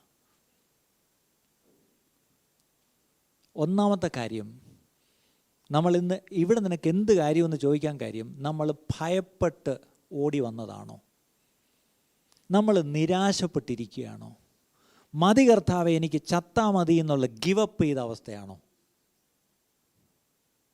അതോ ആരോ നമ്മളെ ഭീഷണിപ്പെടുത്തുന്നു? അവിടെ ഒരു ഇസബേൽ ഭീഷണിപ്പെടുത്തി, നിന്നെ നാളെ ഈ സമയം തീർത്ത് കളയുമെന്ന്. ആ ഭീഷണി ഈ പറഞ്ഞ പോലെ ശരിക്കും അങ്ങ് ഏറ്റോ. പിശാച് നിരന്തരം നമ്മളെ ഭീഷണിപ്പെടുത്തുക തന്നെ ചെയ്യും. നമ്മൾ കർത്താവിൻ്റെ വഴിയിൽ മുന്നോട്ടിറങ്ങിയാൽ രക്ഷിക്കപ്പെട്ടാൽ മതി. അന്ന് തൊട്ട് നമുക്കൊരു ശത്രു ഉണ്ടായി തുടങ്ങി. ആരാ ശത്രു? പിശാച് അല്ലേ. രക്ഷിക്കപ്പെട്ടൊരു ദൈവത്തിൽ നിരന്തരം അവൻ്റെ അവസാന കണ്ണടയുന്നത് വരെ പിശാച് പുറകെ കൂടും. അതിന് സംശയമൊന്നും വേണ്ട. അവൻ്റെ കർത്താവിൻ്റെ വേലയും കൂടെ ചെയ്യാൻ തുടങ്ങിയാൽ പറയുകയും വേണ്ട. നമുക്കൊരു ശത്രുവുണ്ട്. ആ ശത്രു നിരന്തരം നമ്മളെ ഭീഷണിപ്പെടുത്തും.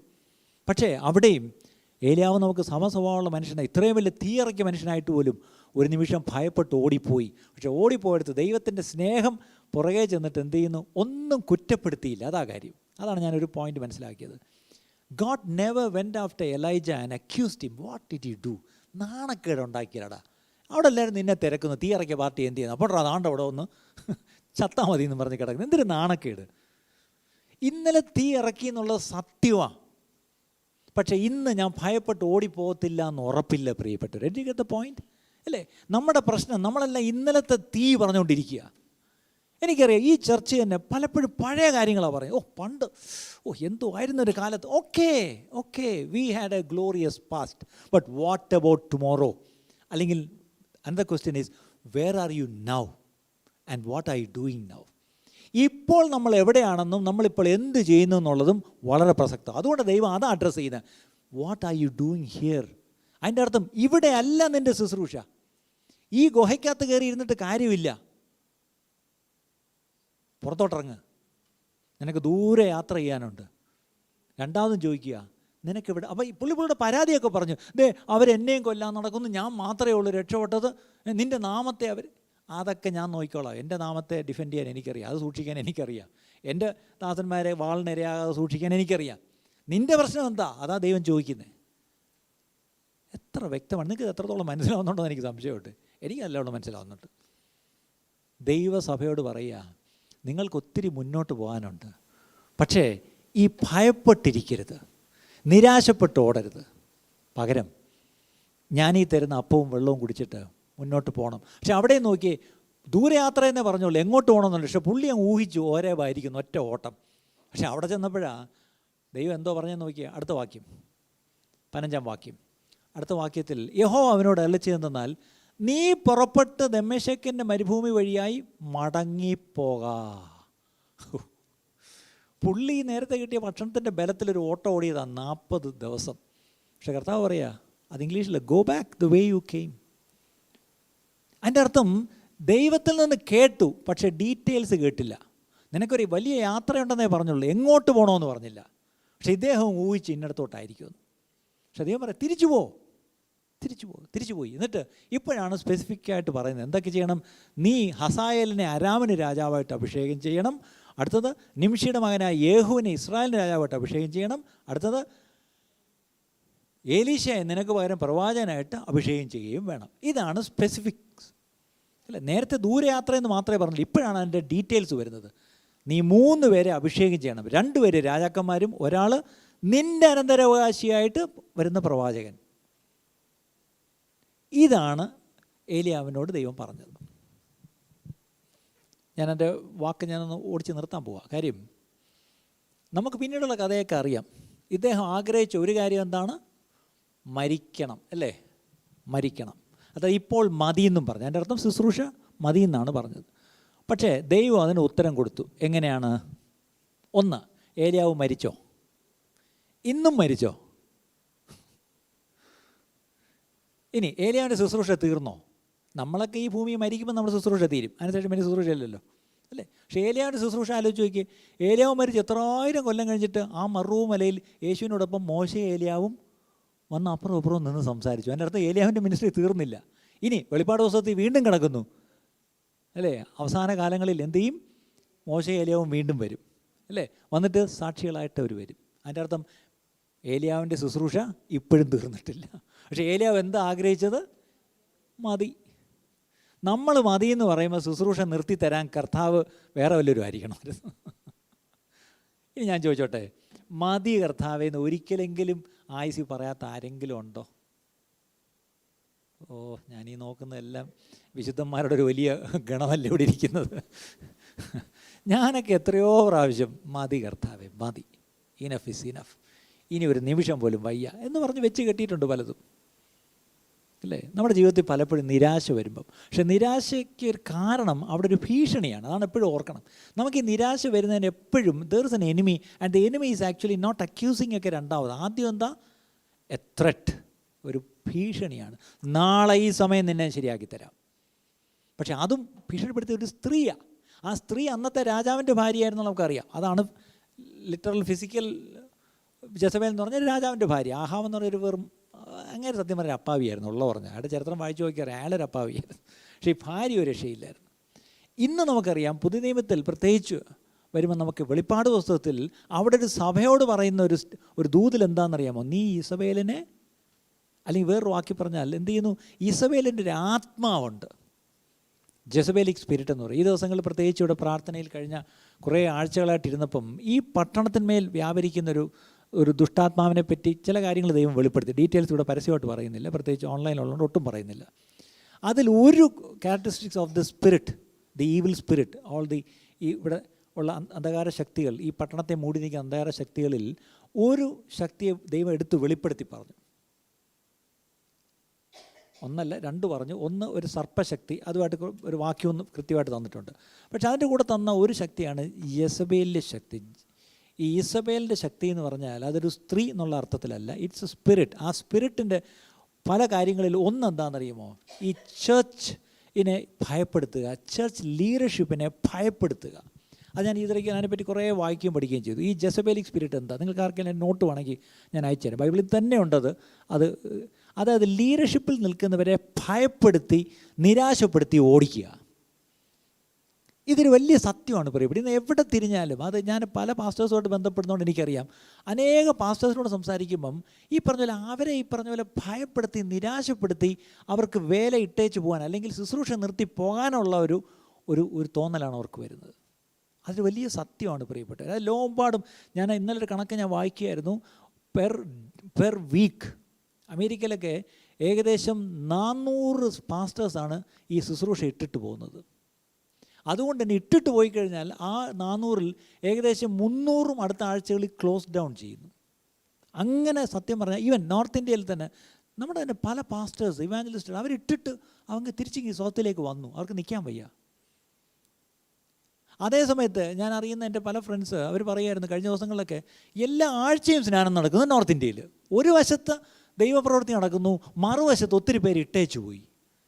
ഈ ഇട്ടേച്ചു പോകുന്ന സ്പിരിറ്റ് എന്ന് പറഞ്ഞാൽ ഓർത്തോണം പ്രിയപ്പെട്ടവരെ, ഇതൊരു ജെസബേലിയ സ്പിരിറ്റാണ്. നല്ലോണം ഓർക്കണം. അതുകൊണ്ടാണ് ദൈവസഭയ്ക്ക് പോരാട്ടമുണ്ട്, ഒരു ആത്മീയ പോരാട്ടം. ആ ആത്മീയ പോരാട്ടത്തിൽ നമ്മൾ പോരാടുന്ന മനുഷ്യരോടല്ല, ഒരു വ്യക്തികളോടുള്ള പോരാട്ടമില്ല, പക്ഷേ ഈ ഒരു സ്പിരിറ്റുണ്ട് അല്ലേ. ശുശ്രൂഷിക്കുന്നവരെ അല്ലെങ്കിൽ ദൈവം ഏൽപ്പിച്ച ശുശ്രൂഷ, അത് പാസ്റ്റൽ ശുശ്രൂഷ അർത്ഥത്തിലല്ല, എന്ത് ശുശ്രൂഷയും. നിങ്ങളൊരു സുവിശേഷം പറയുന്ന ശുശ്രൂഷനാണെങ്കിൽ നിങ്ങളുടെ ആ ശുശ്രൂഷയിൽ നിന്ന് നിങ്ങളെ എങ്ങനെയെങ്കിലും, എനിക്കറിയാം ചില സഹോദരിമാർ അവർ ആരെ കണ്ടാലും യേശുവിനെ പറ്റി പറയും, അവരാരെ കണ്ടാലും അവർ വിശ്വാസത്തോട് പ്രാർത്ഥിക്കും. അങ്ങനെയുള്ള ചില സഹോദരിമാരെ അറിയാം. അവർക്കിപ്പോൾ അതിൽ വലിയ പാരമ്പര്യങ്ങളോ വലിയ ക്രിസ്തീയ പാരമ്പര്യങ്ങളൊന്നും കാണത്തില്ല അല്ലേ. അവർ ഈ പറഞ്ഞ പോലെ അല്ലാത്തൊരു സാഹചര്യത്തിൽ നിന്ന് രക്ഷിക്കപ്പെട്ട് വന്നവരാണ്. പക്ഷേ അവർ വളരെ ഈ പറഞ്ഞ പോലെ വളരെ എന്താ പറഞ്ഞ ഒരു തീ ഉള്ളി കത്തുന്നവരാണ്. പക്ഷേ അങ്ങനെയുള്ള ചിലരെനിക്കറിയാം, അവർക്ക് ആ ശുശ്രൂഷയിൽ ഒരാളോട് പോലും സാക്ഷ്യം പറയാൻ കഴിയാത്ത വണ്ണം അവർ വീട്ടിലെ പ്രശ്നം അങ്ങ് ഞെരുക്കും. ഒന്നുകിൽ ഈ ഭർത്താവ് വലിയ അങ്ങ് പ്രശ്നം തുടങ്ങും, അല്ലെങ്കിൽ മക്കളൊരു പ്രശ്നം തുടങ്ങും, അല്ലെങ്കിൽ എന്തെങ്കിലും പ്രശ്നം ഉണ്ടായി ഈ സഹോദരി ഒരാളോട് പോലും വായെടുത്ത് സുവിശേഷം പറയാത്ത രീതിയിൽ ആക്കി കെട്ടിപ്പൂട്ടി വീട്ടിൽ വയ്ക്കും. അനുഭവം ഉണ്ടോ വല്ലവർക്കും കൂടെ? എന്നോടൊക്കെ എത്രയോ പേര് അങ്ങനെ സങ്കടം പറയാറുണ്ട്. പക്ഷേ ഞാൻ രക്ഷിക്കപ്പെട്ടു വന്ന കാലത്ത് ഞാൻ ആരെ കണ്ടാലും യേശുവിനെ പറ്റി പറയും. ഞാനങ്ങനെ യേശുവിനെ പറ്റി പറഞ്ഞ് യേശുവിനെ സ്വീകരിച്ചവരുണ്ട്. ഞാനന്ന് ആരെ കണ്ടാലും പ്രാർത്ഥിക്കും. കർത്താവിൻ്റെ പ്രാർത്ഥനയ്ക്ക് ഉത്തരം തന്നിട്ടുണ്ട്. ചിലരെയൊക്കെ കർത്താവ് വിടുവിച്ചു. എന്തിന്? ഭൂതങ്ങൾ പോലും എങ്ങനെ ഇറക്കണമെന്ന് എനിക്കറിയത്തില്ല, പക്ഷേ ഞാനന്ന് യേശുവിൻ്റെ നാമത്തിൽ അങ്ങ് ശാസിച്ചപ്പോൾ ഭൂതം വിട്ടുപോയത് എനിക്ക് അനുഭവമുണ്ട് പാസ്റ്ററെ. ഞാൻ പറഞ്ഞപ്പോൾ ഇപ്പം എന്ത് പറ്റി? ഇതൊക്കെ ഞാൻ പറയുന്നത് എൻ്റെ ആദ്യ കാലത്താണ്. ഇപ്പോൾ ഒന്നും സംഭവിക്കുന്നില്ല.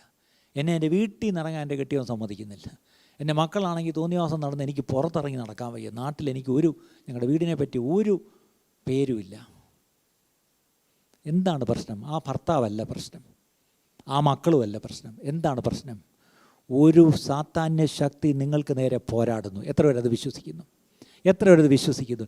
ഞാനിത് പറഞ്ഞ് നിങ്ങളെ ഇളക്കുന്ന ആളല്ല. എനിക്കറിയാം, എന്നെ അറിയുന്നവർക്കറിയാം. ഞാൻ ഈ പൈശാചിക ശക്തിയും പോരാട്ടവും ബന്ധനവും കെട്ടഴിപ്പും ബഹളവും ഇതെൻ്റെ ഒരു സ്റ്റൈലല്ല. പക്ഷേ ഈ ദിവസങ്ങളിൽ ഞാൻ ഇച്ചിരി കൂടുതൽ അത് പറയുന്നു. എന്താണെന്നറിയാമോ? ശരിക്കും അതിനെപ്പോലുള്ള ബോധ്യം കർത്താവ് തരുന്നുകൊണ്ടാണ്.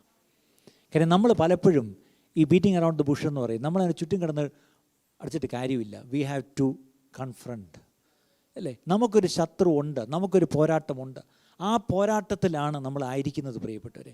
അത് പ്രത്യേകിച്ച് ഈ തിരുവനന്തപുരം പട്ടണത്തിൽ നമ്മളായിരിക്കുമ്പോൾ ഇവിടെ ഒരു ദേശാധിപതി എന്ന് പറഞ്ഞാൽ ഒരു അന്യ ശക്തിയുണ്ട്. ആ ശക്തിയുടെ ഒരു ക്വാളിറ്റി ഇതാണ്, യെസബേൽ സ്പിരിറ്റാണ്.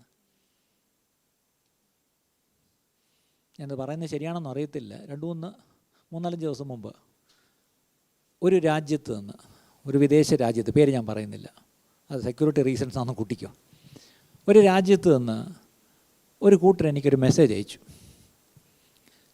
ഞാനൊരു തിരുവല്ല നിന്ന് വണ്ടി ഓടിച്ച് ഒറ്റയ്ക്ക് വന്നുകൊണ്ടിരിക്കുമ്പോഴാണ്. അപ്പോൾ ഞാൻ മെസ്സേജ് വണ്ടി നിർത്തിയിട്ട് നോക്കിയപ്പം ഞങ്ങളൊരു വിദേശ രാജ്യത്തു നിന്നാണ്, നിങ്ങളുടെ വെബ്സൈറ്റിൽ നിന്ന് നിങ്ങളുടെ നമ്പർ കിട്ടി, നിങ്ങൾ തിരുവനന്തപുരത്ത് ഒരു സഭയാണല്ലേ, നിങ്ങളുമായിട്ട് ഞങ്ങൾക്കൊന്ന് ബന്ധപ്പെടണം, എപ്പോഴാണ് ഒരു സമയം ഒന്ന് സംസാരിക്കാൻ. അപ്പം ഞാൻ പെട്ടെന്ന് അതേ രാജ്യത്തുള്ള എനിക്കൊരു സ്നേഹിതനുണ്ട്, ഞാൻ അദ്ദേഹത്തിന് ഈ മെസ്സേജ് അങ്ങോട്ട് അയച്ചു കൊടുത്തു, ഇത് ആരാണെന്നൊന്ന് ചെക്ക് ചെയ്യാമോ. അദ്ദേഹം തിരിച്ച് മെസ്സേജ് അയച്ചു, എനിക്ക് ആരാന്ന് മനസ്സിലാവുന്നില്ല. കൂടുതൽ ചോദിക്കുക അവരോട്, നിങ്ങളാരാ, നിങ്ങൾ എന്ത് കൂട്ടരാ ചോദിക്കുക. അവിടെ ഞാൻ തിരിച്ച് വണ്ടി നിർത്തിയിട്ട് അടുത്ത മെസ്സേജ് അയച്ചു, നിങ്ങളാരാ, നിങ്ങളെന്താ, സഭയാണോ, എന്താണ് കാര്യം. അപ്പോൾ അവർ പറയുന്നത് അവർക്ക് ഇന്ത്യയിൽ വരണമെന്ന്. അപ്പോൾ ഞാൻ ചോദിച്ചു, നിങ്ങൾ ആരാ, എന്തിനാ, നിങ്ങൾ ഇന്ത്യ വന്നിട്ടുണ്ടോ എന്നൊക്കെ കുറച്ച് ഡീറ്റെയിൽസ് ചോദിച്ചു. അപ്പോൾ അവരതിന് അപ്പോഴവർ മറുപടി പറഞ്ഞില്ല, നമുക്കൊരു സൂം മീറ്റിങ്ങിൽ നാളെ ഒന്ന് കാണാൻ പറ്റുമോ എന്ന് പറഞ്ഞു. ഞാൻ പറഞ്ഞു ആലോചിക്കട്ടെ എന്ന് പറഞ്ഞ് ഞാൻ പിന്നെയും വണ്ടി ഓടിച്ചുകൊണ്ട് വരിക. ആ വണ്ടി ഓടിച്ച് വരുന്ന വഴിക്ക് ഞാനൊരു അപകടത്തിലും പെട്ടു. ഞാൻ ഓർക്കുകയായിരുന്നു, ആ കോൾ വന്ന് ഒരു അരമണിക്കൂറിനകത്ത് എൻ്റെ വണ്ടി ഇടിച്ചു. പോട്ടെ, അത് ഇതുമായിട്ട് കണക്ട് ചെയ്യണ്ട. അത് കഴിഞ്ഞ് ഇന്നലെ ആ കൂട്ടരുടെ പാസ്റ്റർ എനിക്കൊരു മെസ്സേജ് അയച്ചു, can I talk to you for a minute. ഞാൻ പറഞ്ഞു ഷുവർ. വിളിച്ചു, സംസാരിച്ചു. ഞാൻ പറഞ്ഞു, നിങ്ങൾ ആരാ, നിങ്ങൾക്ക് എന്താ ഇപ്പോൾ തിരുവനന്തപുരത്ത് വേണ്ടിയത്, നിങ്ങളൊരു വിദേശ രാജ്യത്ത് നിങ്ങൾ ചർച്ചയാണെന്ന് മനസ്സിലായി, നിങ്ങളൊരു പാസ്റ്ററാണ്, അപ്പോൾ അവർക്ക് ഇവിടെ വരണം, അടുത്തൊരു ദിവസങ്ങളിൽ അവർക്ക് ഇവിടെ ഒരു വലിയ ഗ്രൂപ്പായിട്ട് ഇവിടെ വരിക. ഞാൻ പറഞ്ഞു, എന്തിനാണ് നിങ്ങളിവിടെ വരുന്നത്? അപ്പോൾ അദ്ദേഹം പറഞ്ഞു, പാസ്റ്ററെ വിരോധം അല്ലെങ്കിൽ 1 മിനിറ്റ് ഞാനൊരു കാര്യം പറഞ്ഞോട്ടെ, എന്ന് കേൾക്കാമോ? ഞാൻ പറഞ്ഞാട്ടെ. ഞങ്ങൾ അപ്പോൾ ഞാൻ അത് ഇവരെ പറ്റി വീണ്ടും തിരക്കി, എൻ്റെ സ്നേഹിതൻ വഴി വീണ്ടും ഒന്നുകൂടെ തിരക്കി. അയ്യോ അവർ നല്ലൊരു ചർച്ച, കുഴപ്പമൊന്നുമില്ല. അവർ ക്യാമ്പസുകളിലൊക്കെ യൂണിവേഴ്സിറ്റികളിലൊക്കെ ഒത്തിരി ചെറുപ്പക്കാരുടെ ഇടയിൽ പ്രവർത്തിക്കുന്ന ഒരു ചർച്ചാണ്. ഒരുപാട് ചെറുപ്പക്കാരുണ്ട്, നല്ല പ്രാർത്ഥിക്കുന്ന ചർച്ചാണ്, വലിയൊരു ആത്മനിറവുള്ള ചർച്ച. ഞാൻ പറഞ്ഞിക്കൊള്ളാം.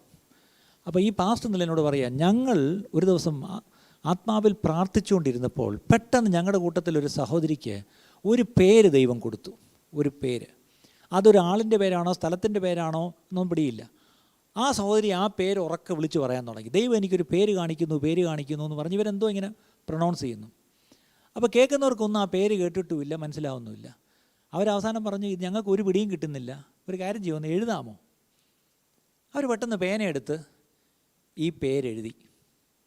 അല്ലേ, ആത്മാവിൽ ചിലപ്പം ചിലത് പേനയെടുത്ത് എഴുതുന്നുണ്ട്. അത് ആ പടം നമ്മുടെ ഒരു സഹോദരൻ ആത്മാവിൽ പ്രാർത്ഥിച്ചുകൊണ്ടിരുന്നപ്പം വരച്ചതാണ്. ഇതുപോലെ ഈ സഹോദരി ആ പേരെഴുതി കാണിച്ചു. പേരെഴുതി കാണിച്ചപ്പോഴോ ആർക്കും ആ പേര് ഉച്ചരിക്കാൻ പോലും അറിയത്തില്ല. അവരെങ്ങനെ ഉച്ചരിച്ചതെന്നറിയാം, തിരുവനന്തപുരം തിരുവനന്തപുരം എന്നാണ് അവർ വായിച്ചത്. അപ്പോൾ അവർ പറഞ്ഞു, ഇതെന്തുവാ ഇങ്ങനൊരു സ്ഥലം ഉണ്ടായിരിക്കുമോ? അതിന് ആരോ പറഞ്ഞ് നമുക്കൊന്ന് ഗൂഗിൾ ചെയ്യാമെന്ന് പറഞ്ഞ് ആരോ ഇത് ഗൂഗിളിൽ ടൈപ്പ് ചെയ്തപ്പോഴാണ് ട്രിവാൻഡ്രമാണ്. ഈ പറയുന്ന സഭയ്ക്കോ ഈ പറയുന്ന ആൾക്കാർക്കോ തിരുവനന്തപുരമായിട്ട് യാതൊരു ബന്ധവുമില്ല, അവരാരും ഇവിടെ വന്നിട്ടില്ല. പക്ഷെ അവരോട് ദൈവം പറയുന്നു തിരുവനന്തപുരം. അവരെന്താ ചെയ്യുന്നറിയാമോ? അവർ ഉടൻ തന്നെ ഇന്ത്യക്ക് വരാൻ ടിക്കറ്റ് ബുക്ക് ചെയ്തു. ടിക്കറ്റ് ബുക്ക് ചെയ്ത് അവരെല്ലാം ക്രമീകരിച്ചപ്പം പെട്ടെന്ന് കോവിഡ് തുടങ്ങി. 2 വർഷം മുമ്പാണ് അവർ യാത്ര മാറ്റിവെച്ചു. അവർ ഈ ട്രാവൽ ലിഫ്റ്റ് മാറാൻ കാത്തിരിക്കുക. മാറി കഴിഞ്ഞ ഉടനെ അടുത്ത ടിക്കറ്റ് ബുക്ക് ചെയ്തു. അടുത്ത മാസം അവർ ട്രിവാൻഡ്രത്ത് വരിക. ഒരു വലിയ കൂട്ടമായിട്ട്, ഒരു വലിയ കൂട്ടമാണ്, കുഞ്ഞുങ്ങളൊക്കെ ആയിട്ട് അവർ വരുന്നത്. ഞാൻ ചോദിച്ചു, എന്തിനാണ് വരുന്നത്? ഒരു പിടിയില്ല. ദൈവത്തിൻ്റെ ആത്മാവ് ഞങ്ങളോട് പറയുന്നു തിരുവനന്തപുരത്ത് വരണം. ഇന്നലെ രാത്രി ആ പാസ്റ്ററിനെ ചോദിച്ചു, നിങ്ങളുടെ സർവീസ് ലൈവ് ഉണ്ടോ? ഞാൻ പറഞ്ഞു ഉണ്ട്. ഞാനങ്ങ് മറന്നുപോയി സത്യം. രാവിലെ വെളുപ്പിന് ഞാൻ അയച്ചു കൊടുത്തു.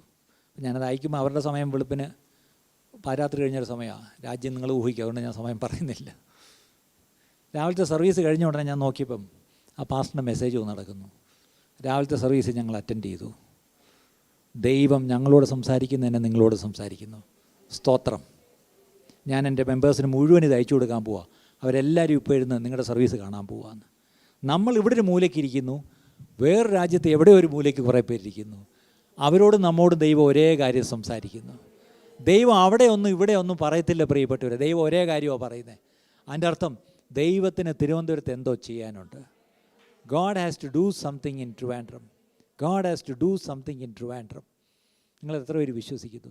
പക്ഷേ ദൈവം അത് ചെയ്യാൻ പോകുന്നത് വെളിയിൽ നിന്ന് ആരെങ്കിലും ഇറക്കുമതി ചെയ്തല്ല. അവരെ പ്രാർത്ഥിക്കാനായിട്ട് അവരെയും കൊണ്ടുവരുമായിരിക്കും. പക്ഷേ ഇവിടെ ഇരിക്കുന്ന ദൈവമക്കളോടാണ്, ദൈവസഭയോടാണ് പറയുന്നത്, എഴുന്നേറ്റ് ഞാൻ തന്ന അധികാരത്തോടെ ശക്തിയോടെ എഴുന്നേറ്റ് നിങ്ങൾക്കൊരു പോരാട്ടം ചെയ്യുവാനുണ്ട്. ആ പോരാട്ടം വീണ്ടും ദൈവം പറയുന്നു, മനുഷ്യരോടല്ല, വ്യക്തികളോടല്ല പോരാട്ടം, ജഡരക്തങ്ങളോടല്ല, ദുഷ്ടാത്മസേനയോടാണ് നമുക്കൊരു പോരാട്ടമുള്ളത്. ആ സേനയോടുള്ള പോരാട്ടം നമ്മൾ സത്യം പറഞ്ഞാൽ വി ഹാവ് ഓൾറെഡി ഡിക്ലെയർഡ്, നമ്മൾ അനൗൺസ് ചെയ്ത് കഴിഞ്ഞു ആ പോരാട്ടത്തിൻ്റെ അടുത്തടുത്ത ഘട്ടങ്ങളിലേക്കാണ് നമ്മളിനി പോകാൻ പോകുന്നു പ്രിയപ്പെട്ടവരെ. അതുകൊണ്ട് ഗിദെയോൻ പറഞ്ഞ പോലെ ഞാനും പറയുക, ഭയമുള്ളവർ ദയവായി പൊയ്ക്കോണം. ഇല്ലാത്തവർ നമ്മൾ 300 ശക്തമായിട്ടൊരു പോരാട്ടത്തിന് ഇറങ്ങണം. പക്ഷേ ആ പോരാട്ടം വീണ്ടും പറയട്ടെ, അത് എല്ലാ സഭകൾക്കും ചില ഒരുപക്ഷെ പറഞ്ഞിട്ടില്ലായിരിക്കും. പക്ഷേ ഇത് ദൈവം വ്യക്തമായിട്ട് ഇപ്പം നമ്മളോട് പറയുന്നു. നമ്മുടെ തൊട്ടടുത്തുള്ളൊരു ചർച്ച, ആ ചർച്ചൻ്റെ പേരിപ്പം ഞാൻ പറയുന്നില്ല. ആ പാസ്റ്ററും ഞാനും കൂടെ കഴിഞ്ഞ ആഴ്ച ഞങ്ങൾ തിരുവല്ലയിൽ ഒരു മീറ്റിംഗ് ഞങ്ങൾ ഒന്നിച്ചിരിക്കുക. അപ്പോൾ ഞങ്ങൾ ഉച്ചവരെ എല്ലാവരും കൂടെ ഒത്തിരി നേരം ഇരുന്ന് പ്രാർത്ഥിച്ചു കഴിഞ്ഞപ്പോൾ ആ പാസ്റ്ററിനോട് പറയുക, പാസ്റ്ററേ ദൈവാത്മാവ് എന്നോടൊരു കാര്യം എന്നോടും എൻ്റെ ഭാര്യയോടും പറഞ്ഞു. നമ്മൾ എന്താണാവോ? ഞാനിപ്പോൾ ഈ പറഞ്ഞ കാര്യം തന്നെ, അതിൻ്റെ ഡീറ്റെയിൽസ് എനിക്ക് പറയാൻ കഴിയുന്നില്ല. അപ്പോൾ ഞാൻ പറഞ്ഞൊരു കാര്യം ചെയ്യും, അടുത്ത ആഴ്ച നിങ്ങളും കൂടെ വാ. അങ്ങനെ കർത്താവ് അനുവദിച്ച് അടുത്ത ആഴ്ച ദീപാവലിയാണെന്ന് തോന്നുന്നു, രാവിലത്തെ പ്രേയറിന് ആ ചർച്ചും ഇൻ്റർസെസും കൂടി ഇങ്ങോട്ട് വരിക. നമ്മൾ ഒരുമിച്ച് പ്രാർത്ഥിക്കാൻ പോവുക.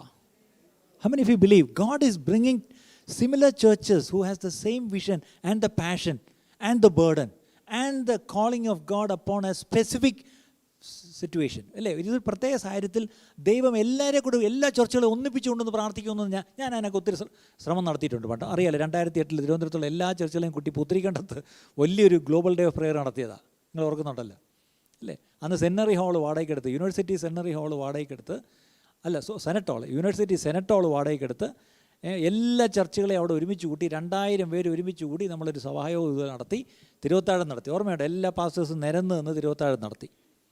അങ്ങനെയൊക്കെ ചെയ്തൊരു കാലമൊക്കെ ഉണ്ട്. അന്നെൻ്റെ പേരും പട്ടണത്തിലെ ചർച്ചകളെല്ലാം ഒരുമിച്ച് വരണമെന്ന്. പക്ഷെ അതൊന്നും അങ്ങോട്ട് നീണ്ടു നിന്നില്ല. അതൊക്കെ കൊള്ളായിരുന്നു, അതൊക്കെ സംഭവം കൊള്ളായിരുന്നു. ഒരു ഓളം ഉണ്ടാക്കി എന്നല്ലാതെ അതിനപ്പുറം ഉള്ളതൊന്നുമില്ല. പക്ഷെ ഇന്ന് ദൈവം പറയുന്നു, ദൈവം തിരഞ്ഞെടുത്ത ചിലരെ ഈ പട്ടണത്തിൽ ദൈവം വെച്ചിട്ടുണ്ട്. അതിൽ പെടുന്നവരാണ് എൻ്റെ മുന്നിൽ ഇരിക്കുന്ന ഈ പ്രിയപ്പെട്ട നിങ്ങൾ. അത് ഉറപ്പാണ് എനിക്ക്. ഞാൻ രാവിലെ ഇത് പറഞ്ഞു, ഇപ്പോഴും നിങ്ങളോട് പറയുന്നു. ഇനിയും ഉണ്ട് ചിലർ, ഓൺലൈനിലും പലരും കേൾക്കുന്നുണ്ട്. നമ്മൾ എഴുന്നേറ്റ് ഈ നാളുകളൊരു വലിയൊരു പ്രാർത്ഥനയിലൊരു പോരാടണം.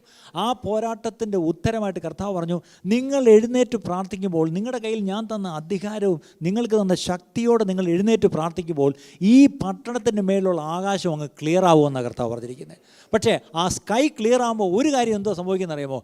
അതിൻ്റെ അനുഗ്രഹം അതിൻ്റെ കീഴിലുള്ള മുഴുവൻ ചർച്ചുകളിലും കാണും. എഴുന്നേറ്റ് പ്രാർത്ഥിക്കുന്ന 1-2 ചർച്ച ആയിരിക്കും, പക്ഷേ അതിൻ്റെ ബെനിഫിറ്റ്സ് റീപ്പ് ചെയ്യാൻ പോകുന്നത് the entire body of Christ ആയിരിക്കും. അപ്പം അവിടെ നോക്കിയേ, ചർച്ചകളിൽ വ്യത്യാസം വരുമ്പോൾ എന്താ വ്യത്യാസം? സുവിശേഷം പറയാൻ തുടങ്ങും, ജനങ്ങൾ രക്ഷിക്കപ്പെടാൻ തുടങ്ങും. അങ്ങനെ വരുമ്പം ഉണർവ് സഭയ്ക്കുള്ളിലല്ല, ഉണർവ് ദേശത്തായിരിക്കും. ഇന്ന് നമ്മളൊക്കെ ഈ 4 ചുവരിനകത്തൊരു ഉണർവുണ്ടാണോന്ന് നമ്മൾ ആഗ്രഹിക്കുന്ന പ്രാർത്ഥിക്കുന്നത്. പക്ഷേ കർത്താവ് പറഞ്ഞ് 4 ചുവരിനകത്തല്ല ഉണർവ് പുറത്ത് വരണം. പുറത്ത് ജനങ്ങൾ രക്ഷിക്കപ്പെടണം. ജനങ്ങൾ വിഗ്രഹങ്ങളെ വിട്ട് സത്യദൈവത്തിലേക്ക് വരണം. ജനങ്ങൾ ഈ പറഞ്ഞ പാപം വിട്ട് വിശുദ്ധിയിലേക്ക് അവർ വരണം, അല്ലേ? അങ്ങനെയുള്ളൊരു ഉണർവാണ് ദൈവം ആഗ്രഹിക്കുന്നത് പ്രിയപ്പെട്ടവരെ. അങ്ങനെ ഒരു ഉണർവിന് മുന്നിട്ട് നിൽക്കുവാൻ ദൈവം ഈ സഭയെ കണ്ടിരിക്കുന്നു. അതിനുവേണ്ടിയാണ് പ്രാർത്ഥനാലയം എന്നിവിടെ പേര് വെച്ചിരിക്കുന്നത്. ഈ പ്രാർത്ഥനാലയക്ക് ഇങ്ങനൊരു പ്രാർത്ഥനയ്ക്കായി കടന്നു വരാൻ എത്ര പേരുണ്ട്? ഒരു കൂട്ടായ്മയ്ക്കായിട്ട്, ഒരു ഞായറാഴ്ച ആരാധനയ്ക്കായിട്ട് ഒരുപാട് പേര് വരും. പക്ഷേ പ്രാർത്ഥനയ്ക്കായിട്ട് എത്ര പേര് വരും പ്രിയപ്പെട്ടവരെ? അങ്ങനെ താല്പര്യവും ഭാരവും അതിനൊരു കൃപയുള്ളവർ ദയവായി വരുന്ന ആളിൽ അധികമായിട്ട് വരിക. നമുക്ക് ഒരുമിച്ച് ഇവിടെ പ്രാർത്ഥിക്കാം. ഈ വ്യാഴാഴ്ച ദീപാവലിയാണ്, അവധിയാണ്. രാവിലെ എന്തായാലും 11 മണിക്ക് ഇവിടെ എല്ലാവരും കൂടുന്നുണ്ട്. വേറെ ചില ദൈവദാസന്മാർ ഇവിടെ ഉണ്ടാവും. അന്ന് ശക്തമായിട്ട് നമ്മൾ തുടങ്ങുക പ്രാർത്ഥന. ഒരുപക്ഷെ ഇതിനകത്ത് മാത്രം പ്രാർത്ഥിച്ചുകൊണ്ടിരിക്കാനല്ല നമ്മൾ പോകുന്നത്. നമ്മൾ പുറത്തേക്ക് ഇറങ്ങി വണ്ടിയെടുത്ത ഈ പട്ടണം മുഴുവൻ നടന്നും വണ്ടി ഓടിയും ഒക്കെ നമ്മൾ പ്രാർത്ഥിക്കും. അങ്ങനെ ഈ പട്ടണത്തെ ദൈവം ഒന്ന് വിടുവിക്കാൻ പോവുക. ഈ പട്ടണത്തെ പറ്റി ഏതോ രാജ്യത്തിരിക്കുന്ന അവർക്ക് ഈ ഭാഷ അറിയത്തില്ല, ഇവിടുത്തെ കൾച്ചർ അറിയത്തില്ല, നമ്മളെ ആരെയും അറിയത്തില്ല. അവർക്ക് ആത്മാവിൽ ദൈവം ഈ പേര് കാണിച്ചു കൊടുത്തെങ്കിൽ ഈ തിരുവനന്തപുരത്ത് കിടന്നുറങ്ങി എഴുന്നേൽക്കുന്ന നമ്മളോടെന്താ ദൈവം പറയാത്തത്? എനിക്ക് സത്യം പറഞ്ഞാൽ ലജ്ജ തോന്നി. എൻ്റെ സ്നേഹിതൻ പാസ്റ്റർ ഹാരിയെ നിങ്ങൾക്ക് പലർക്കും അറിയാം, ബാംഗ്ലൂർ, ഹാരി പെരേര. അദ്ദേഹം രക്ഷിക്കപ്പെട്ട കാലത്ത് അദ്ദേഹം ഈ പറഞ്ഞ പോലെ 27 വർഷം മുമ്പാണ് പുള്ളി രക്ഷിക്കപ്പെട്ട്. കത്തോലിക്ക് സഭയിൽ നിന്നാണ് അദ്ദേഹം രക്ഷിക്കപ്പെട്ട് വന്ന് 2 വർഷത്തിനകത്ത് അദ്ദേഹം ഒരു പാസ്റ്ററായി. അപ്പോൾ അദ്ദേഹം നല്ല പ്രാർത്ഥിക്കുന്ന മനുഷ്യനാണ്, ദൈവത്തോട് രാവിലെ ഇരിക്കുന്ന മനുഷ്യനൊക്കെയാണ്. ഒരു ദിവസം പുള്ളി ഒരു പാസ്റ്റേഴ്സ് ഫെലോഷിപ്പിൽ പോയപ്പം ഒരു പ്രവാചകനായ പാസ്റ്റർ എഴുന്നേറ്റ് അടുത്ത് വന്നിട്ട് ഇദ്ദേഹത്തിന് തലേ കൈ വെച്ചിട്ട് കുറേ കാര്യം അങ്ങ് പറഞ്ഞു. മകനെ, നീ അങ്ങനെ ഇങ്ങനെ എന്തോ ചെയ്യണം, പിടിക്കണമെന്നൊക്കെ. ഇദ്ദേഹം മിണ്ടാതിരുന്നു, എല്ലാം കേട്ട് തലയാട്ടിയിട്ട് വീട്ടിൽ പോയി. ചെന്ന പാടെ പുള്ളിക്ക് അങ്ങോട്ട് ദേഷ്യം വന്നിട്ട് പുള്ളി അങ്ങോട്ട് ഓടി ചെന്നിട്ട് ചെരുപ്പ് ഊരിയിട്ട് അങ്ങോട്ട് ബെഡ്റൂമിൽ കയറി വലിച്ചങ്ങോട്ട് അടച്ചിട്ട് അങ്ങോട്ട് മുട്ടുമേ നിന്ന് മുകളിലോട്ട് നോക്കി ദൈവത്തോട് 2 പറഞ്ഞു. എന്താ പറഞ്ഞതെന്നറിയാം? ഒരുമാതിരി മറ്റേ പരിപാടി കാണിക്കരുത്. ഇതേ വാക്കാ പുള്ളി പറഞ്ഞതെന്ന് എൻ്റെ അടുത്ത് പറഞ്ഞേ. ഞാൻ രാവിലെ നിൻ്റെ സന്നിധിയിലിരുന്ന് പ്രാർത്ഥിച്ചിട്ടല്ലോ ഞാൻ പോയത്. എന്നോട് നേരിട്ട് പറയാൻ പറ്റാത്തൊരു കാര്യം എന്തിനാ അവനെ കൊണ്ട് എൻ്റെ തലയെ കൈവച്ച് പറഞ്ഞേ? ഇത്രേ ചോദിച്ചുള്ളൂ. എന്നോട് നേരിട്ട് രാവിലെ പറയേണ്ട കാര്യം എന്തിനാ അവിടെ വെച്ച് അവനിലൂടെ പറഞ്ഞ എന്തിനാ? അത് ചോദിക്കാനുള്ള പ്രാഗൽഭ്യം പുള്ളിക്കുണ്ടായിരുന്നു. ഇന്നറിയാതെ ഞാനും ചോദിച്ചു പോയി, കർത്താവേ, തിരുവനന്തപുരത്തിരിക്കുന്ന ഞങ്ങളോട് പറയുന്നതിന് പകരം ആ രാജ്യത്തിരിക്കുന്ന സാഹിബിന് അയക്ക് ആ മദാമയ്ക്ക് പേര് പോലും പറയാൻ അറിയത്തില്ല, അല്ലേ? എന്തിനാണ് ആ രാജ്യത്തിരിക്കുന്ന മദാമയോട് ദൈവം ഈ പട്ടണത്തിൻ്റെ പേര് പറഞ്ഞത്? ഇതാ ഞാൻ പറഞ്ഞത്, നമ്മൾ ലജ്ജിക്കണം. നമ്മൾ ദൈവസന്നിധിയിൽ ഇരിക്കുന്നവരാണെങ്കിൽ. ചില ഭക്തന്മാർ പഴയ നിയമത്തിലുണ്ട്, പേര് നിങ്ങൾ തന്നെ പറ. ഇന്ന് രാവിലെ ഞാൻ ദൈവസന്നിധിയിലാണ് നിന്നിട്ടോ ഞാൻ വന്നിരിക്കുന്നത്. ഞാൻ ദൈവത്തിൻ്റെ ആലോചന സഭയിൽ നിന്നിട്ടാണ് ഞാൻ ഈ വരുന്നത്. നമ്മൾ രാവിലെ ദൈവത്തിൻ്റെ ആലോചന സഭയിൽ നിന്നിട്ടാണ് പുറത്തിറങ്ങുന്നതെങ്കിൽ ആ ആലോചന സഭയിൽ വെച്ച് ദൈവം അവിടെ എടുക്കുന്ന ഡിസിഷൻസ്, സ്വർഗത്തിലെ അവിടെ പാസ്സാക്കുന്ന റെസൊല്യൂഷൻസൊക്കെ നമ്മളും അറിയും. ഇന്ന് സ്വർഗത്തിലെ റെസൊല്യൂഷൻസ് ഒന്നും നമ്മൾ അറിയുന്നില്ല. ഇന്ത്യയിൽ എന്താ സംഭവിക്കാൻ പോകുന്നതെന്ന് സ്വർഗത്തിലവിടെ ചർച്ചകൾ നടക്കുന്നുണ്ട്, പക്ഷേ നമ്മളത് അറിയുന്നില്ല. കേരളത്തിൽ എന്താ സംഭവിക്കുന്നതെന്നുള്ളത് നമ്മളറിയുന്നില്ല. അത് ആത്മാവിലെ അറിയാൻ പറ്റൂ പ്രിയപ്പെട്ടവരെ. അതുകൊണ്ട് ആ ഒരു അളവിലേക്ക് നമ്മൾ മാറണം. അതുകൊണ്ട് ദയവായി അല്ലാത്ത കാര്യങ്ങളൊക്കെ അല്ലാത്ത കാര്യങ്ങളൊക്കെ ബോറായി തുടങ്ങി. സത്യം പറഞ്ഞാൽ അല്ലാത്ത കാര്യങ്ങളൊക്കെ ആരെങ്കിലും ചെയ്യട്ടെ. പക്ഷേ ദൈവം വിളിക്കുന്നൊരു ചെറിയ കൂട്ടത്തെ ഈ ദേശത്ത് എന്തോ ദൈവത്തിന് ചില കാര്യങ്ങൾ ചെയ്യാനുണ്ട്. അതിനുവേണ്ടി നിങ്ങളും ഞാനും തയ്യാറാവുമെങ്കിൽ ഈ ദേശത്ത് വലിയ കാര്യങ്ങൾ നടക്കും പ്രിയപ്പെട്ടവർ. അതിനെല്ലാവരും കൂടെ ഒന്നിച്ച് വരണമെന്നില്ല. ഒരു ചെറിയ കൂട്ടം മതി. ഗിദെയോൻ്റെ കൂടെ ആദ്യം ഒരു വലിയ കൂട്ടം വന്നു, പക്ഷേ ആ കൂട്ടത്തെ ഒഴിവാക്കാനാണ് ദൈവം പറഞ്ഞത്. അതുകൊണ്ട് ഒരു തിരഞ്ഞെടുക്കപ്പെട്ട കൂട്ടത്തിലൂടെ ദൈവം എന്തൊക്കെയോ ചെയ്യാൻ പോകുന്നു പ്രിയപ്പെട്ടവരെ. അവിടെ നോക്കിയേ, ക്ഷീണിച്ച് ഈ പറഞ്ഞ കിടന്നുറങ്ങിയ ഏലിയാവിനെ തട്ടി ഉണർത്തി അവന് വെള്ളവും ഈ പറഞ്ഞ റൊട്ടിയും കൊടുത്തു. പക്ഷേ അതുകൊണ്ട് അവൻ ആദ്യം കഴിച്ചിട്ട് കിടന്നുറങ്ങി. രണ്ടാമത് വീണ്ടും തട്ടി ഉണർത്തി കൊടുത്തു. എന്നിട്ട് പറഞ്ഞു ദൂരെ യാത്രയുണ്ടെന്നേ പറഞ്ഞുള്ളൂ. പക്ഷേ അവൻ ഓടി എങ്ങോട്ടോ പോയി. അവിടെ നിന്ന് തിരിച്ചു പോകാനാണ് പറഞ്ഞത്. പക്ഷേ തിരിച്ചു പോയി 3 പേരെ അഭിഷേകം ചെയ്തു. എൻ്റെ വാക്ക് നിർത്തുന്നതിന് ഒരു കാര്യം കൂടെ പറയാം. തനിക്ക് സക്സസറായിട്ട് ആരെയാ താൻ അഭിഷേകം ചെയ്തത്? എലീശ. ഓക്കെ, ഞങ്ങൾ ഈ ദിവസങ്ങളിൽ ഒത്തിരി പഠിപ്പിക്കുന്നൊരു ലീഡർഷിപ്പ് ട്രാൻസിഷൻ. എനിക്കെന്നെ ഇത് വായിച്ചപ്പോൾ ചിരി വന്നു. ഇപ്പം ലീഡർഷിപ്പ് ട്രാൻസിഷൻ പലരും എന്നോട് ചോദിക്കാറുണ്ട്, പാസ്റ്റർക്ക് ശേഷം ആരാ? ശരിയാണല്ലോ, പാസ്റ്റർക്ക് ശേഷം ആരാ? അപ്പം ഞാനിപ്പോൾ ഒരു ട്രാൻസിഷനെ പറ്റി ചിന്തിച്ചാൽ, എന്നോട് എൻ്റെ അടുത്ത സ്നേഹിതൻ പാസ്റ്റർ പറഞ്ഞു, പാസ്റ്റർ ഞാൻ എൻ്റെ സഭയിൽ എനിക്കെന്തെങ്കിലും പറ്റിയാൽ, ഞാൻ മരിച്ചു പോവോ എന്തെങ്കിലും സംഭവിച്ചാൽ അടുത്തത് ആരായിരിക്കണം ഈ സഭയിൽ നിന്നുള്ള ഞാൻ എഴുതി, ഞാൻ കൃത്യമായിട്ട് ഇനി ആ ആൾക്കും എന്തെങ്കിലും സംഭവിച്ചാൽ അടുത്ത ആളാര്, അങ്ങനെ ഒരു 4 പേരുടെ പേരെഴുതി ഞാൻ എഴുതി ഒപ്പിട്ട് ഞാൻ എൻ്റെ ചർച്ചിലുള്ള ആ 4 പേരുടെ കൈ കൊടുത്തിട്ടില്ല. പിന്നെ അവർ അന്യോന്യം അടിയായിരിക്കും, ഇയാളെപ്പോഴാണ് ചാവുന്നതെന്നൊന്ന്, രണ്ടാമത്.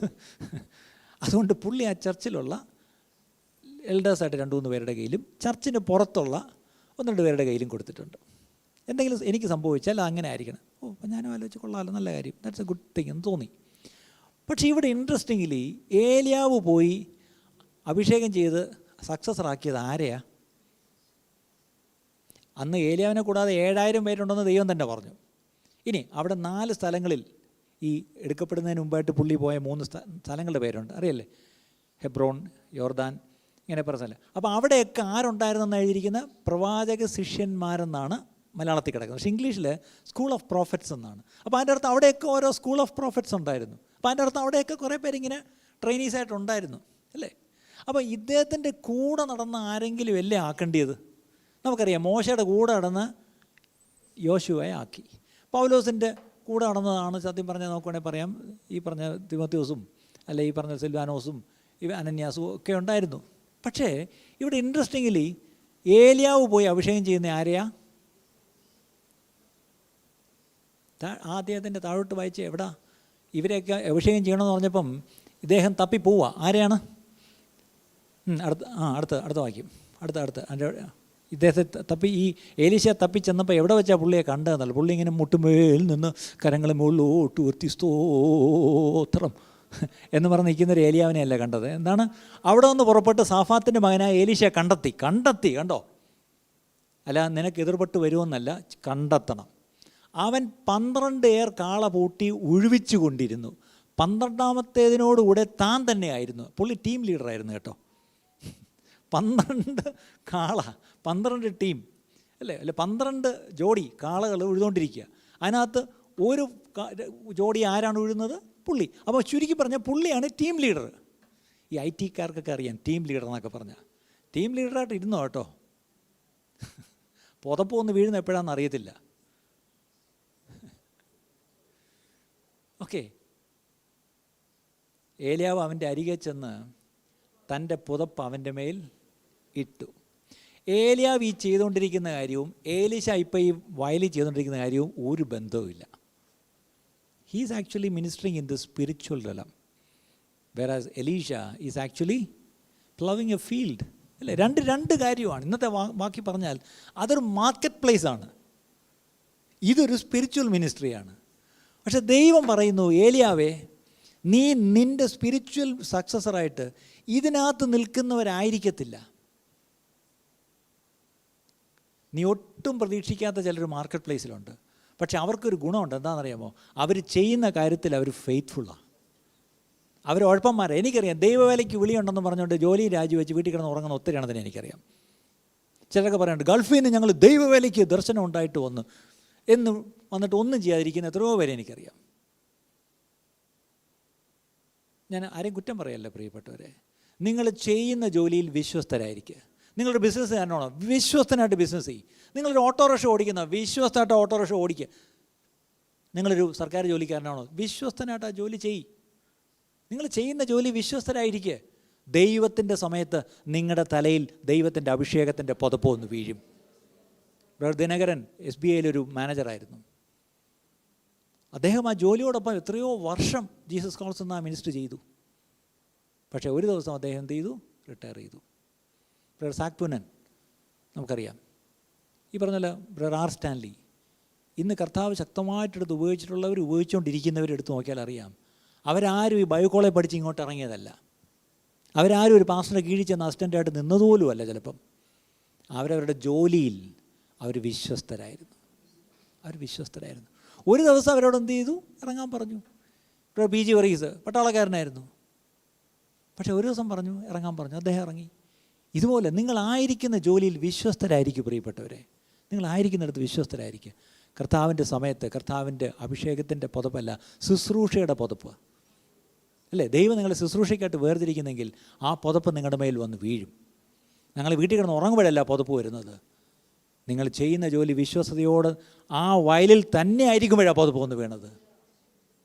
പക്ഷേ ആ പുതപ്പ് കിട്ടിക്കഴിഞ്ഞപ്പം പിന്നെ നമുക്കറിയാം ഇദ്ദേഹം ഈ പുതപ്പ് കൊണ്ട് എന്ത് ചെയ്തോന്ന്. പുള്ളി പുതപ്പ് കൊടുത്ത് തോള ഇട്ടുകൊണ്ട് പോവുക. യോർദാനിൽ ചെന്നപ്പോൾ ആ കര കവിഞ്ഞ് ഒഴുകുന്നു, അപ്പുറം പോവുകയും വേണം. അപ്പോഴാണ് ഏലിയാവിൻ പുതപ്പ് വീടേ എന്ന് പറഞ്ഞുകൊണ്ട് എടുത്ത് ഒറ്റയടി വെള്ളം അങ്ങ് വിവാഹിക്കപ്പെട്ടു, അപ്പുറത്ത് പോയി. കേട്ടോ, ആ പുതപ്പ് വീഴാതെ ശുശ്രൂഷ തുടങ്ങരുത്. ഇന്ന് പുതപ്പില്ലാതെ എല്ലാവരും അങ്ങ് ശുശ്രൂഷയ്ക്ക് ഇറങ്ങി. അതൊരു വലിയ പ്രശ്നം. കാരണം the mantle of ministry, the mantle of the anointing is not upon many people. അതെന്താണെന്ന് ചോദിച്ചാൽ ചെയ്യുന്ന ജോലി വിശ്വസ്തമായിട്ട് ചെയ്യാത്തത് കൊണ്ടാണ് പ്രിയപ്പെട്ടവരെ. അത് പള്ളി വന്ന് പാസ്റ്ററിൻ്റെ വലങ്കയായിട്ട് നിൽക്കാത്തതുകൊണ്ടല്ല. ചെയ്യുന്ന ജോലിയിൽ വിശ്വസ്തരെ മാത്രമേ കർത്താവ് തൻ്റെ വേലയ്ക്ക് എടുക്കത്തുള്ളൂ. ഉറപ്പാണ്. എനിക്കറിയത്തില്ല, ഞാനിതൊന്നും പറയാൻ വേണ്ടി പറഞ്ഞതല്ല, ദൈവത്തിൻ്റെ ആത്മാവിലൂടെ പറയിപ്പിക്കുന്ന. എന്നെ കേൾക്കുന്ന പലർക്കും ഇത് തീർച്ചയായിട്ടും this A message for you also. അതുകൊണ്ട് ചെറുപ്പക്കാരെ ഞാൻ നിങ്ങളോട് പറയാം, നിങ്ങൾ പഠിക്കേണ്ട സമയത്ത് നന്നായി പഠിക്കുക. ജോലി കിട്ടിയോ, നന്നായിട്ട് ജോലി ചെയ്യുക. ഓക്കെ, ഒരു സ്റ്റാർട്ടപ്പാണോ, നന്നായിട്ട് ആ കാര്യങ്ങൾ ചെയ്യുക. ഓക്കെ, എന്ത് കാര്യങ്ങൾ ദൈവം ഏൽപ്പിക്കുന്നോ വിശ്വസ്തമായിട്ട് അത് ചെയ്യുക.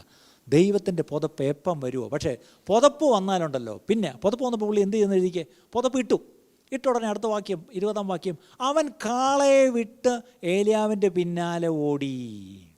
കണ്ടോ, പുതപ്പ് വീണിട്ട് പിന്നെ കാളയുടെ പുറകെ പോരുത്. കണ്ടോ, കാരണം once the call of God has come on your life, then don't go after your old thing. Now we have a highest calling അല്ലേ?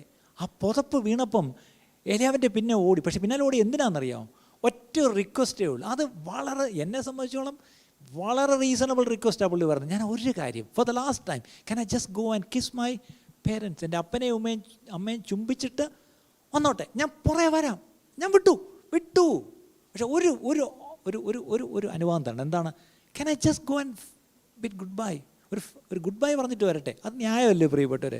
നമ്മളൊക്കെയാണെങ്കിൽ പറഞ്ഞു, അയ്യോ പോയി 1 മാസം നിന്നിട്ട് വന്നാൽ മതി എന്ന് പറയും അല്ലേ? അപ്പനമ്മയും കൊണ്ട് ഓൾഡേജ് ചെയ്യുമ്പോൾ ആക്കിയിട്ട് വന്നാൽ മതി എന്ന് നമ്മൾ പറയും. പക്ഷേ ഏലിയ എന്താ പറഞ്ഞതെന്നറിയാമോ? അതിനവൻ ഓക്കെ പോയി വരിക, എന്നാൽ ഞാൻ നിനക്ക് എന്ത് ചെയ്തിരിക്കുന്നുണ്ട്. അവിടെ ഇട്ടൊരു കുത്തു കൊടുക്കേണ്ട ആവശ്യം ഉണ്ടായിരുന്നു. പോയി വരാൻ പറഞ്ഞാൽ പോയി വരാൻ പറഞ്ഞു. അതിൻ്റെ കൂട്ടത്തിൽ ഇന്നും കൂടെ പറഞ്ഞു, ഞാൻ എന്ത് ചെയ്തെന്നും കൂടെ ഓർത്തോണം. ആ അർജൻസി അത് കാണിച്ചേ. ഉടനെ പുള്ളി ഈ ഗോട്ട് ദ മെസ്സേജ്. എന്ത് ചെയ്തു? അടുത്ത വാക്യം, അങ്ങനെ അവനെ വിട്ടു ചെന്ന് ഒരേറെ കാളയെ പിടിച്ച് അറുത്ത് കാളയുടെ മരക്കോപ്പ് കൊണ്ട് മാംസം പാകം ചെയ്ത് ജനത്തിന് കൊടുത്ത് വലിയൊരു ഫീസ്റ്റ്, ബീഫ് ഫെസ്റ്റ്, അങ്ങനെയാണ് അന്നാണ് തുടങ്ങിയത്. പിന്നെയാണ് ഇവിടെ ഓരോരുത്തർ കടമെടുത്ത് കോഴിക്കോട്ടൊക്കെ നടത്തിയത് ബീഫ് ഫെസ്റ്റ് അല്ലേ? ബൈബിളിൽ ബീഫ് ഫെസ്റ്റ് ഉണ്ട്, അറിയാമോ? ഇതാണത്. ഓക്കെ, ബീഫ് ഫെസ്റ്റ് കൊടുത്തു, അവർ തിന്നു. പിന്നെ എഴുന്നേറ്റ് ഏലിയാവിൻ്റെ പിന്നാലെ ചെന്ന് അവന് ശുശ്രൂഷകനായി തീർന്നു. കണ്ടോ, ഏലിയാവ് എന്താ നേരത്തെ പറഞ്ഞത്? ഞാൻ മാത്രം. ഇവൻ നട ഏലിയാവിന് വിശ്വസ്തനായ ഒരാളിനെ കിട്ടി. ഉഴപ്പനെയല്ല കിട്ടിയത്, നല്ല എനർജറ്റിക്കായിട്ടൊരു എന്താ പറഞ്ഞ, നല്ല ഒരു അല്ലേ, ഉത്സാഹിയായിട്ടൊരു ചെറുപ്പക്കാരനെ കിട്ടി. അപ്പോൾ അതിൻ്റെ അർത്ഥം ഏലിയാവിൻ്റെ സമയം ആയി. പക്ഷെ സമയമായപ്പം ഈ പറഞ്ഞ പോലെ ശിഷ്യന്മാർക്ക് പിടികിട്ടി സാറ് പോകാറായെന്ന്. അവർ കൂടി. ഈ കക്ഷി വിട്ടില്ല, കൂടെ പിടിച്ചു. ഒറ്റ കാര്യം, നീ പോകുന്നതിന് മുമ്പ് ഒരു കാര്യം എനിക്ക് തരണം. എന്താണ്? നിൻ്റെ മേലുള്ള അഭിഷേകത്തെ ഇരട്ടിപ്പങ്കായി എനിക്ക് വേണം. ഏലിയ ഉള്ള സത്യം പറഞ്ഞു, ദാറ്റ്സ് നോട്ട് വിത്ത് മീ. അത് എൻ്റെ കയ്യിൽ, ഞാനെടുത്ത് തരത്തക്ക രീതിയിൽ എൻ്റെ കയ്യിലല്ലത്. എന്തായാലും നീ ഞാൻ പോകുന്ന കണ്ടാൽ രക്ഷപ്പെട്ടു. കണ്ടു ഏലിയാവ് എടുക്കപ്പെട്ടു, അല്ലേ? മരിക്കാതെ എടുക്കപ്പെട്ടു. പക്ഷെ പോകുന്ന പോക്കിൽ എന്തു വന്ന് വീണു? പുതപ്പ്. ആ പുതപ്പ് എടുത്തുകൊണ്ടാണ് പിന്നീട് എലീശ മുന്നോട്ട് പോയത്. ഞാനത് നിങ്ങളോട് സംസാരിച്ച ഒരു വചനം ആണ് ഹൈലൈറ്റ് ചെയ്തത്. എന്താണ്? Elijah, what are you doing here? ഏലിയാവേ, നിനക്കിവിടെ എന്ത് കാര്യം? എന്തുവായി ചെയ്തുകൊണ്ടിരിക്കുന്നത്? ഇതാണോ ദൈവം നിങ്ങളോട് ചെയ്യാൻ പറഞ്ഞിരിക്കുന്നത്? ഇപ്പോൾ ചെയ്തുകൊണ്ടിരിക്കുന്നത് നിരാശപ്പെട്ട് ഭയപ്പെട്ട് ഓടി വന്നിട്ട് ചെയ്യുന്ന ചെയ്ത്താണോ?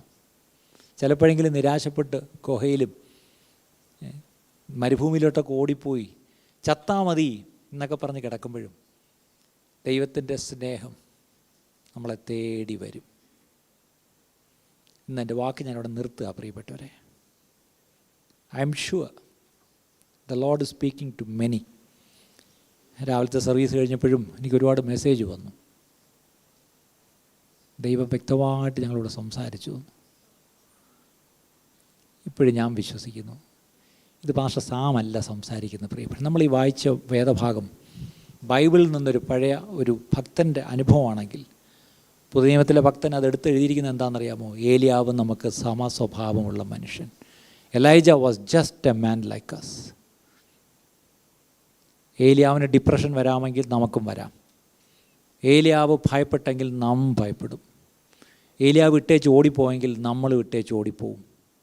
ഏലിയാവ് മരിക്കാൻ ഇഷ്ടപ്പെട്ടുവെങ്കിൽ നമുക്കും അതൊക്കെ തോന്നിയിട്ടുണ്ട്. ഇന്ന് ഈ ഉച്ച കഴിഞ്ഞ സമയത്ത് നമുക്കൊന്ന് ദൈവത്തോട് പറയാമോ? യെസ്, എനിക്കും നിരാശ വന്നിട്ടുണ്ട്. ഞാനും പലപ്പോഴും മതിയെന്ന് പറഞ്ഞിട്ടുണ്ട്, ചത്താ മതിയെന്ന് പറഞ്ഞിട്ടുണ്ട്. പക്ഷേ ദൈവം അതൊന്നും അനുവദിച്ചില്ല. പകരം കർത്താവേ, ഇന്ന് നീ എന്നെ തട്ടി ഉണർത്തി. ഞാൻ രാവിലത്തെ സർവീസിൽ പറഞ്ഞൊരു വാക്കുണ്ട്. ഏലിയാവിനെ ഒന്ന് തട്ടി ഉണർത്തി ഭക്ഷണം കൊടുക്കുക മാത്രമല്ല, അവനെ റീകമ്മീഷൻ ചെയ്തു എന്നൊരു പദം ഞാൻ പറഞ്ഞു. അവൻ ഓൾറെഡി ഒരു കമ്മീഷൻ ഉണ്ടായിരുന്നു, അതുകൊണ്ടാണല്ലോ അവൻ പ്രവാചകനായത്. പക്ഷേ നൗ ഗോഡ് റീകമ്മീഷൻഡ് ഹിം. ഈ റീകമ്മീഷൻ എന്നുള്ള വാക്ക് നമുക്കൊത്തിരി അറിയത്തില്ല. ഡീകമ്മീഷൻ അറിയാം. മുല്ലപ്പെരിയാർ ഡാം ഡീകമ്മീഷൻ ചെയ്യണമെന്നുണ്ട്. നമ്മളെ കർത്താവ് ഡീകമ്മീഷൻ ചെയ്യത്തില്ല, പകരം എന്ത് ചെയ്യും? റീകമ്മീഷൻ ചെയ്യും. അതായത് നമ്മളെ ഏൽപ്പിച്ച ദൗത്യം വീണ്ടും ആ ദൗത്യം ഒന്നുകൂടെ ഉറപ്പിച്ച് തള്ളിവിടും. ഏലിയാവിനൊരു റീകമ്മീഷനാണ്. പോയി anoint 2 kings, go and anoint your successor. അത് മൂന്നും ചെയ്തിട്ട് മരിക്കണമെന്ന് ആഗ്രഹിച്ച മനുഷ്യൻ ഇന്നും മരിച്ചിട്ടില്ല. മതി കർത്താവെന്ന് പറഞ്ഞ മനുഷ്യൻ ഇനിയും ശുശ്രൂഷ വെച്ചിരിക്കുന്നു. അന്ത്യകാലത്ത് അദ്ദേഹത്തിൻ്റെ ശുശ്രൂഷ നൂറ്റാണ്ടുകൾ കഴിഞ്ഞിട്ട് തീരുന്നില്ല.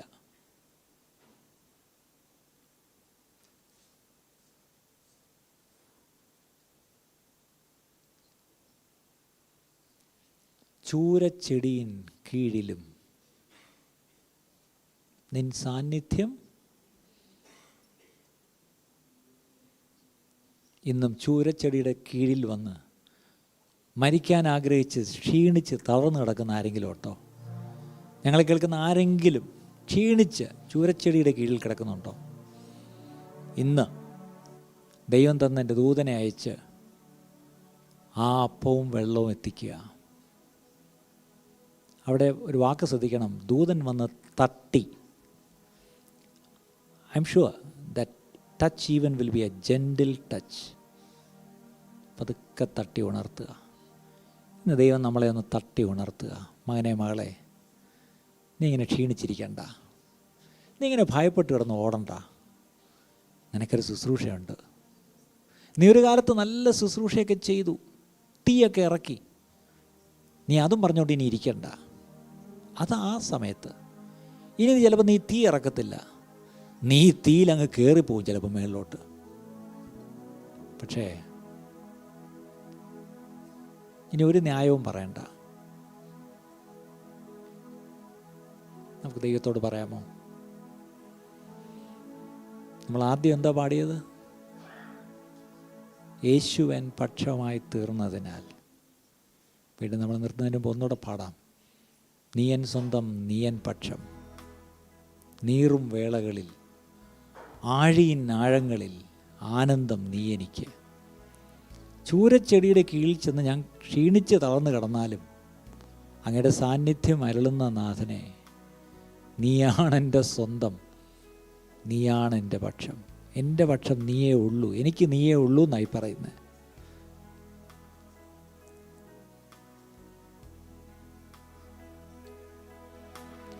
നീയൻ സ്വന്തം, നീയൻ പക്ഷം, നീറും വേളകളിൽ, ആഴിയിൻ ആഴങ്ങളിൽ ആനന്ദം നീ എനിക്ക്.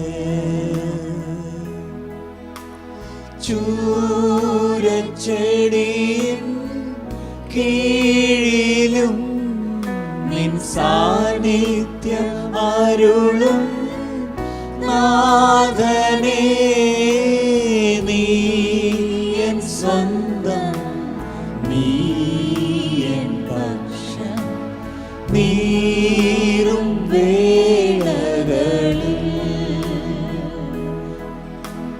ചൂടേറിയ മരുയാത്രയിൽ ദാഹത്താൽ നാവു വരളുമ്പോൾ, ആകാരിൻ പൈതലിൻ കരച്ചിൽ കേട്ടവനാത്മദാഹം തീർത്തിടും. ചൂടേറിയ മരുയാത്രയിൽ ദാഹത്താൽ നാവു വരളുമ്പോൾ, ആകാരിൻ പൈതലിൻ കരച്ചിൽ കേട്ടവനാത്മദാഹം തീർത്തിടും. നീയൻ സ്വന്തം, നീയൻ പക്ഷം, നീറും വേളകളിൽ, ആഴിയിൻ ആഴങ്ങളിൽ ആനന്ദം നീ എനിക്ക്.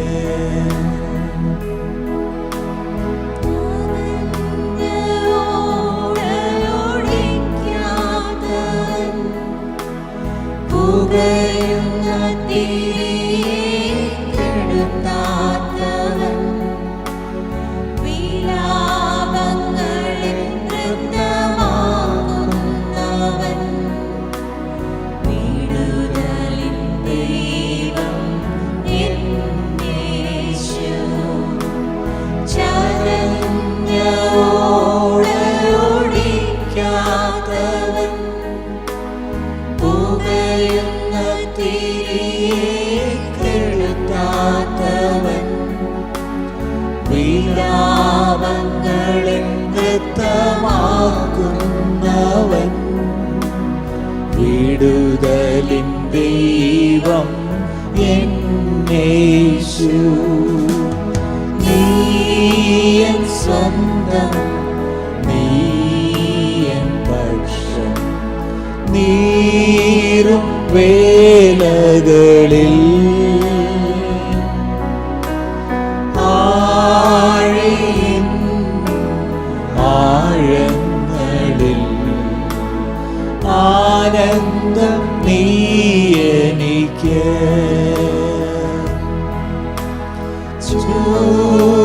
ചൂരച്ചെടിയിൻ കീഴിലും നിൻ സാന്നിധ്യം അരുളും നാഥനേ, നീ എൻ സ്വന്തം, നീ എൻ പക്ഷം, നീ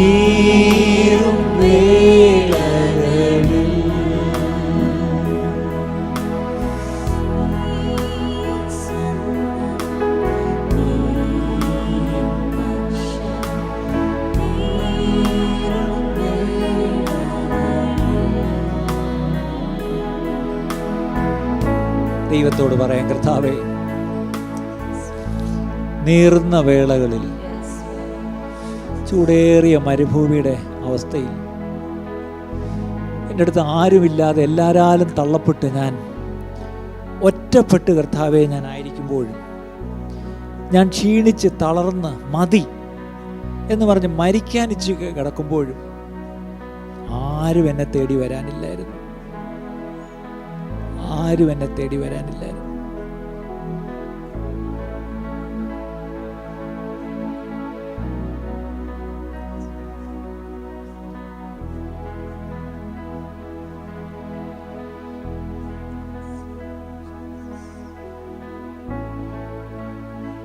നമ്മളെ തേടി വന്ന ഒരുവനേ ഉള്ളൂ. നമ്മളെ തേടി വന്ന ഒരുവനേ ഉള്ളൂ. ആ കർത്താവ് നമ്മളെ അത്രയ്ക്ക് സ്നേഹിച്ച് നമ്മുടെ ക്ഷീണം, physically he was exhausted, mentally he was overstrained, and spiritually he was very low. തൻ്റെ ശരീരവും തൻ്റെ മനസ്സും തൻ്റെ ആത്മാവും വളരെ ക്ഷീണിച്ച് തകർന്ന് തളർന്നിരുന്ന അവസ്ഥയിലാണ് ദൈവം അത് മൂന്നിനെയും ശക്തിപ്പെടുത്തി. ആദ്യം ശരീരത്തിന് വേണ്ടുന്ന അപ്പവും വെള്ളവും കൊടുത്തു. പിന്നെ മനസ്സിന് വേണ്ടുന്ന ധൈര്യവും പ്രത്യാശയും ഉറപ്പും കൊടുത്തു. ഒടുവിൽ താൻ ചെയ്യേണ്ട ശുശ്രൂഷ വളരെ വ്യക്തമായി തനിക്ക് വർണ്ണിച്ചു കൊടുത്തു, വിവരിച്ചു കൊടുത്തു. ഇന്ന് എന്നെ കേൾക്കുന്ന എൻ്റെ പ്രിയ സഹോദരങ്ങളെ, നിങ്ങൾ where are you weak? Are you exhausted in your body? Health wise are you weak? ശാരീരികമായിട്ട് തളർന്നിരിക്കുകയാണോ? ഇന്ന് കർത്താവ് നിങ്ങളുടെ ശരീരത്തിൻ്റെ തളർച്ച മാറ്റാനുള്ള ആ അപ്പവും വെള്ളവും കർത്താവ് ഇവിടെ കൊണ്ടുവന്നിട്ടുണ്ട്. നിങ്ങളോട് എഴുന്നേറ്റ് തിന്നാനാണ് കർത്താവ് പറയുന്നത്. ഇംഗ്ലീഷിലൊരു ഒരു ചൊല്ലിങ്ങനെ ഉണ്ട്, you can only take the horse to the water but can't make it drink. കുതിരയെ വെള്ളത്തിനടുത്തേക്ക് കൊണ്ടുപോകാം, പക്ഷേ കുതിരയെ കൊണ്ട് കുടിപ്പിക്കാൻ പറ്റത്തില്ല. അത് കുതിര തീരുമാനിക്കണം കുടിക്കണോ വേണ്ടിയോ എന്ന്. അതുപോലെ ഇന്ന് കർത്താവ് അപ്പവും വെള്ളവും ദൂതൻ്റെ കയ്യിൽ അയച്ചു ഇവിടെ വെച്ചിട്ടുണ്ട്. എഴുന്നേറ്റ് തിന്നണം, കുടിക്കണം എന്നുള്ളത് നമ്മുടെ ചുമതലയാണ്. എന്നെ തിന്നുന്നവൻ എന്മൂലം ജീവിക്കും. അടുത്ത ആഴ്ച 1-ാം ഞായറാഴ്ച ഇവിടെ തിരുവത്താഴം ഉണ്ടാവും. ആ അപ്പവും വെള്ളവും അല്ല ഇപ്പം ഞാൻ പറയുന്നത്. ആ കർത്താവിനെ ഭക്ഷിക്കുക, ആ കർത്താവിനെ പാനം ചെയ്യുക. തൻ്റെ വചനമാകുന്ന ആ തണ്ണീര് നമുക്ക് അനുദിനം കുടിച്ച്, ജീവൻ്റെ നദിയിൽ നിന്ന് കുടിച്ചു വേണം നമ്മൾ തൃപ്തിപ്പെടാൻ. ജീവൻ്റെ ജലം കുടിച്ചാൽ പിന്നെ ദാഹിക്കത്തില്ല എന്ന് യേശു ആ ശമരിക്കാരത്തി സ്ത്രീയോട് പറഞ്ഞു. ആ സ്ത്രീ സ്നേഹത്തിന് വേണ്ടി പലരുടെ അടുക്ക പോയി. 1 അല്ല 2 അല്ല 3 അല്ല 4 5 ഭർത്താക്കന്മാരും ഇപ്പോഴും 6ാമതൊരാളുമുണ്ട്. സ്നേഹത്തിന് വേണ്ടിയാണ് ഈ സ്ത്രീ ഇങ്ങനെ ഓടുന്നത്. പക്ഷേ യേശു പറഞ്ഞു, നീ എത്ര ഓടിയാലും മോളെ നിൻ്റെ ദാഹം തീരത്തില്ല, പക്ഷേ ഒരിക്കലും ദാഹിക്കാത്ത ജീവജലം ഞാൻ തരാം.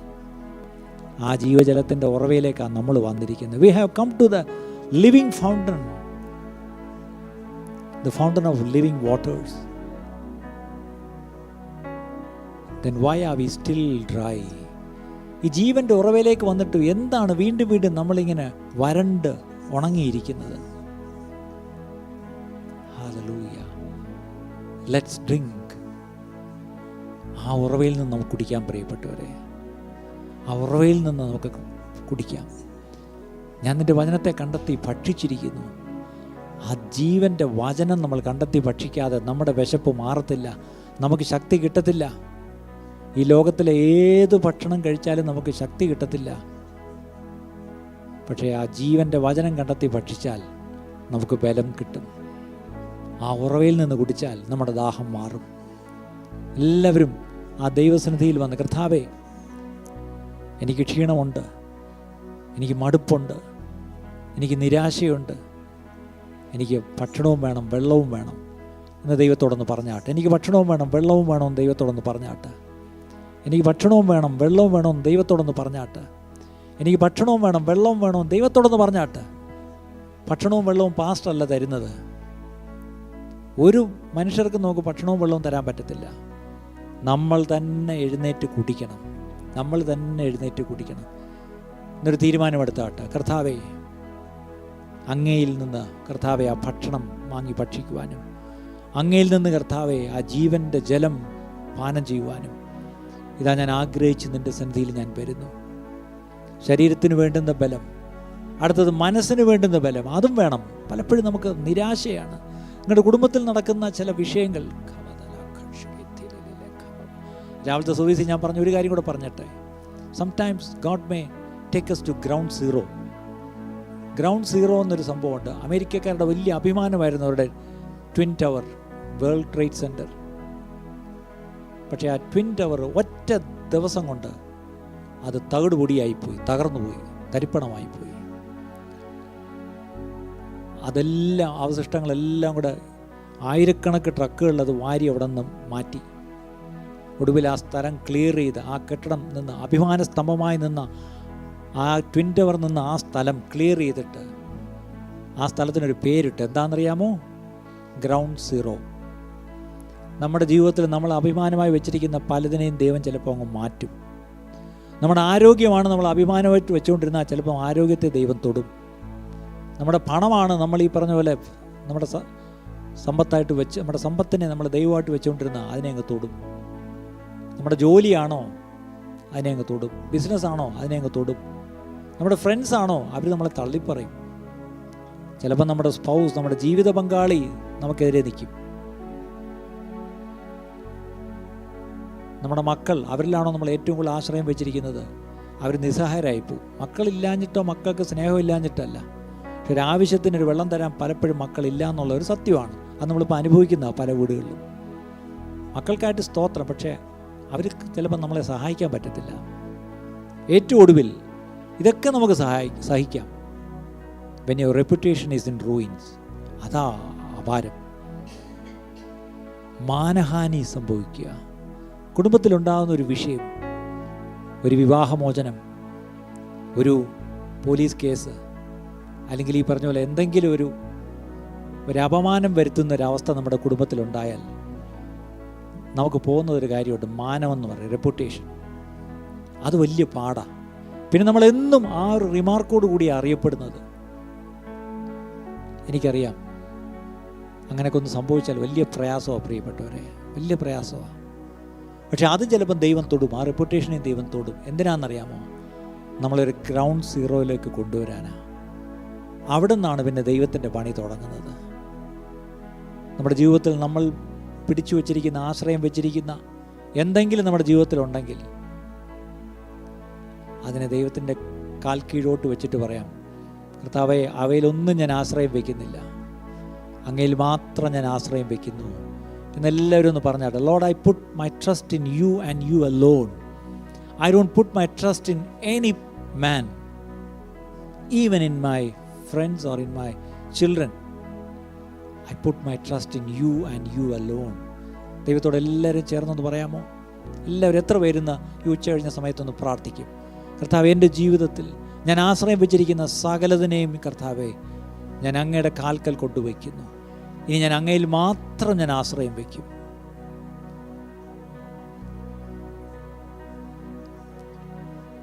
ലോകം എനിക്ക് ഒരാശ്വാസമേ അല്ല പ്രിയപ്പെട്ട, ലോകം എനിക്കൊരാശ്വാസമേ അല്ല.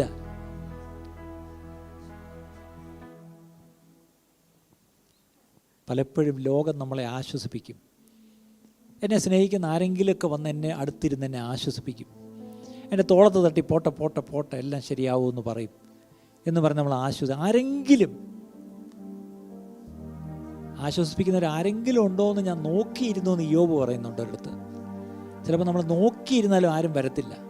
നമ്മളെ ആശ്വസിപ്പിക്കുമെന്ന് പറയുന്നവർ വന്ന് നമ്മളെ അക്യൂസ് ചെയ്യും. അതാ ഏറ്റവും വേദന. ഇതെല്ലാം ദൈവം നമ്മുടെ ജീവിതത്തെ അനുവദിക്കും പ്രിയപ്പെട്ടവരെ. പക്ഷെ അത് നമ്മളെ താഴ്ത്തിക്കെട്ടാനല്ല, നമ്മളെ പണിത് ഉയർത്താനാണ്. ഈ ലോകം എനിക്കൊരു ആശ്വാസമായി, ലോകമെനിക്കൊരാശ്വാസമായി കാണുന്നില്ലേ എൻ്റെ പ്രാണനാഥ. ലോകമെനിക്കൊരാശ്വാസമായി കാണുന്നില്ലേ എൻ്റെ പ്രാണനാഥ, നാൾ തോറുമെനിക്കാശ്വാസമായി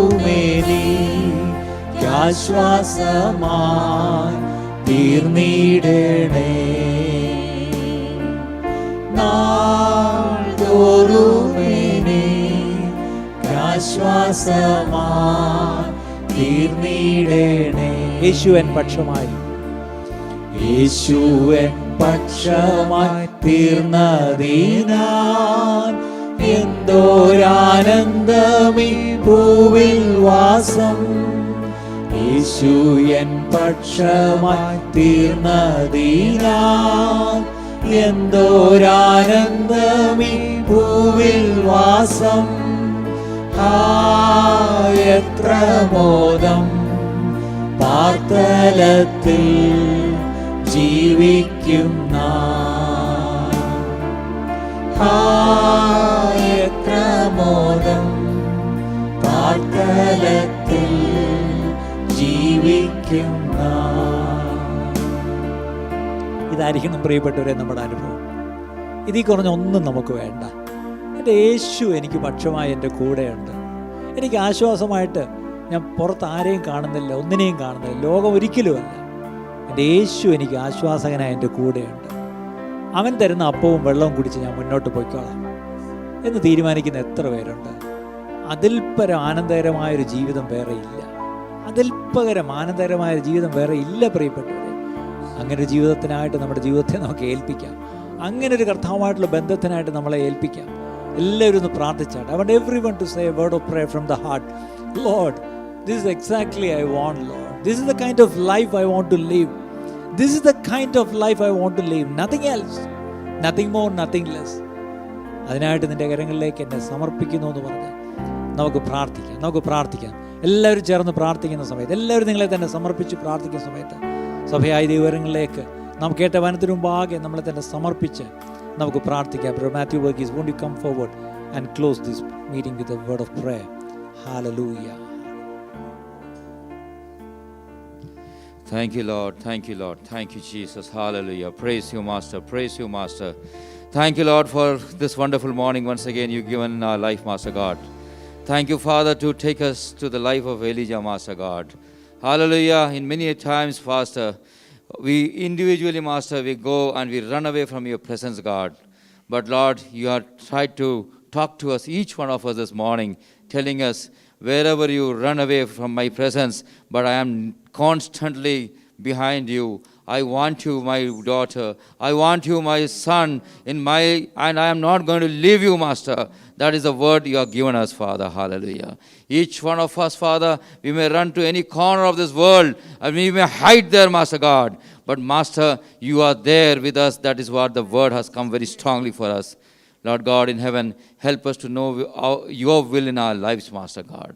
And live this in this world till we breathe our last moment, Master. It should be the Father, your will should prevail in our life, Master God. It's not my will.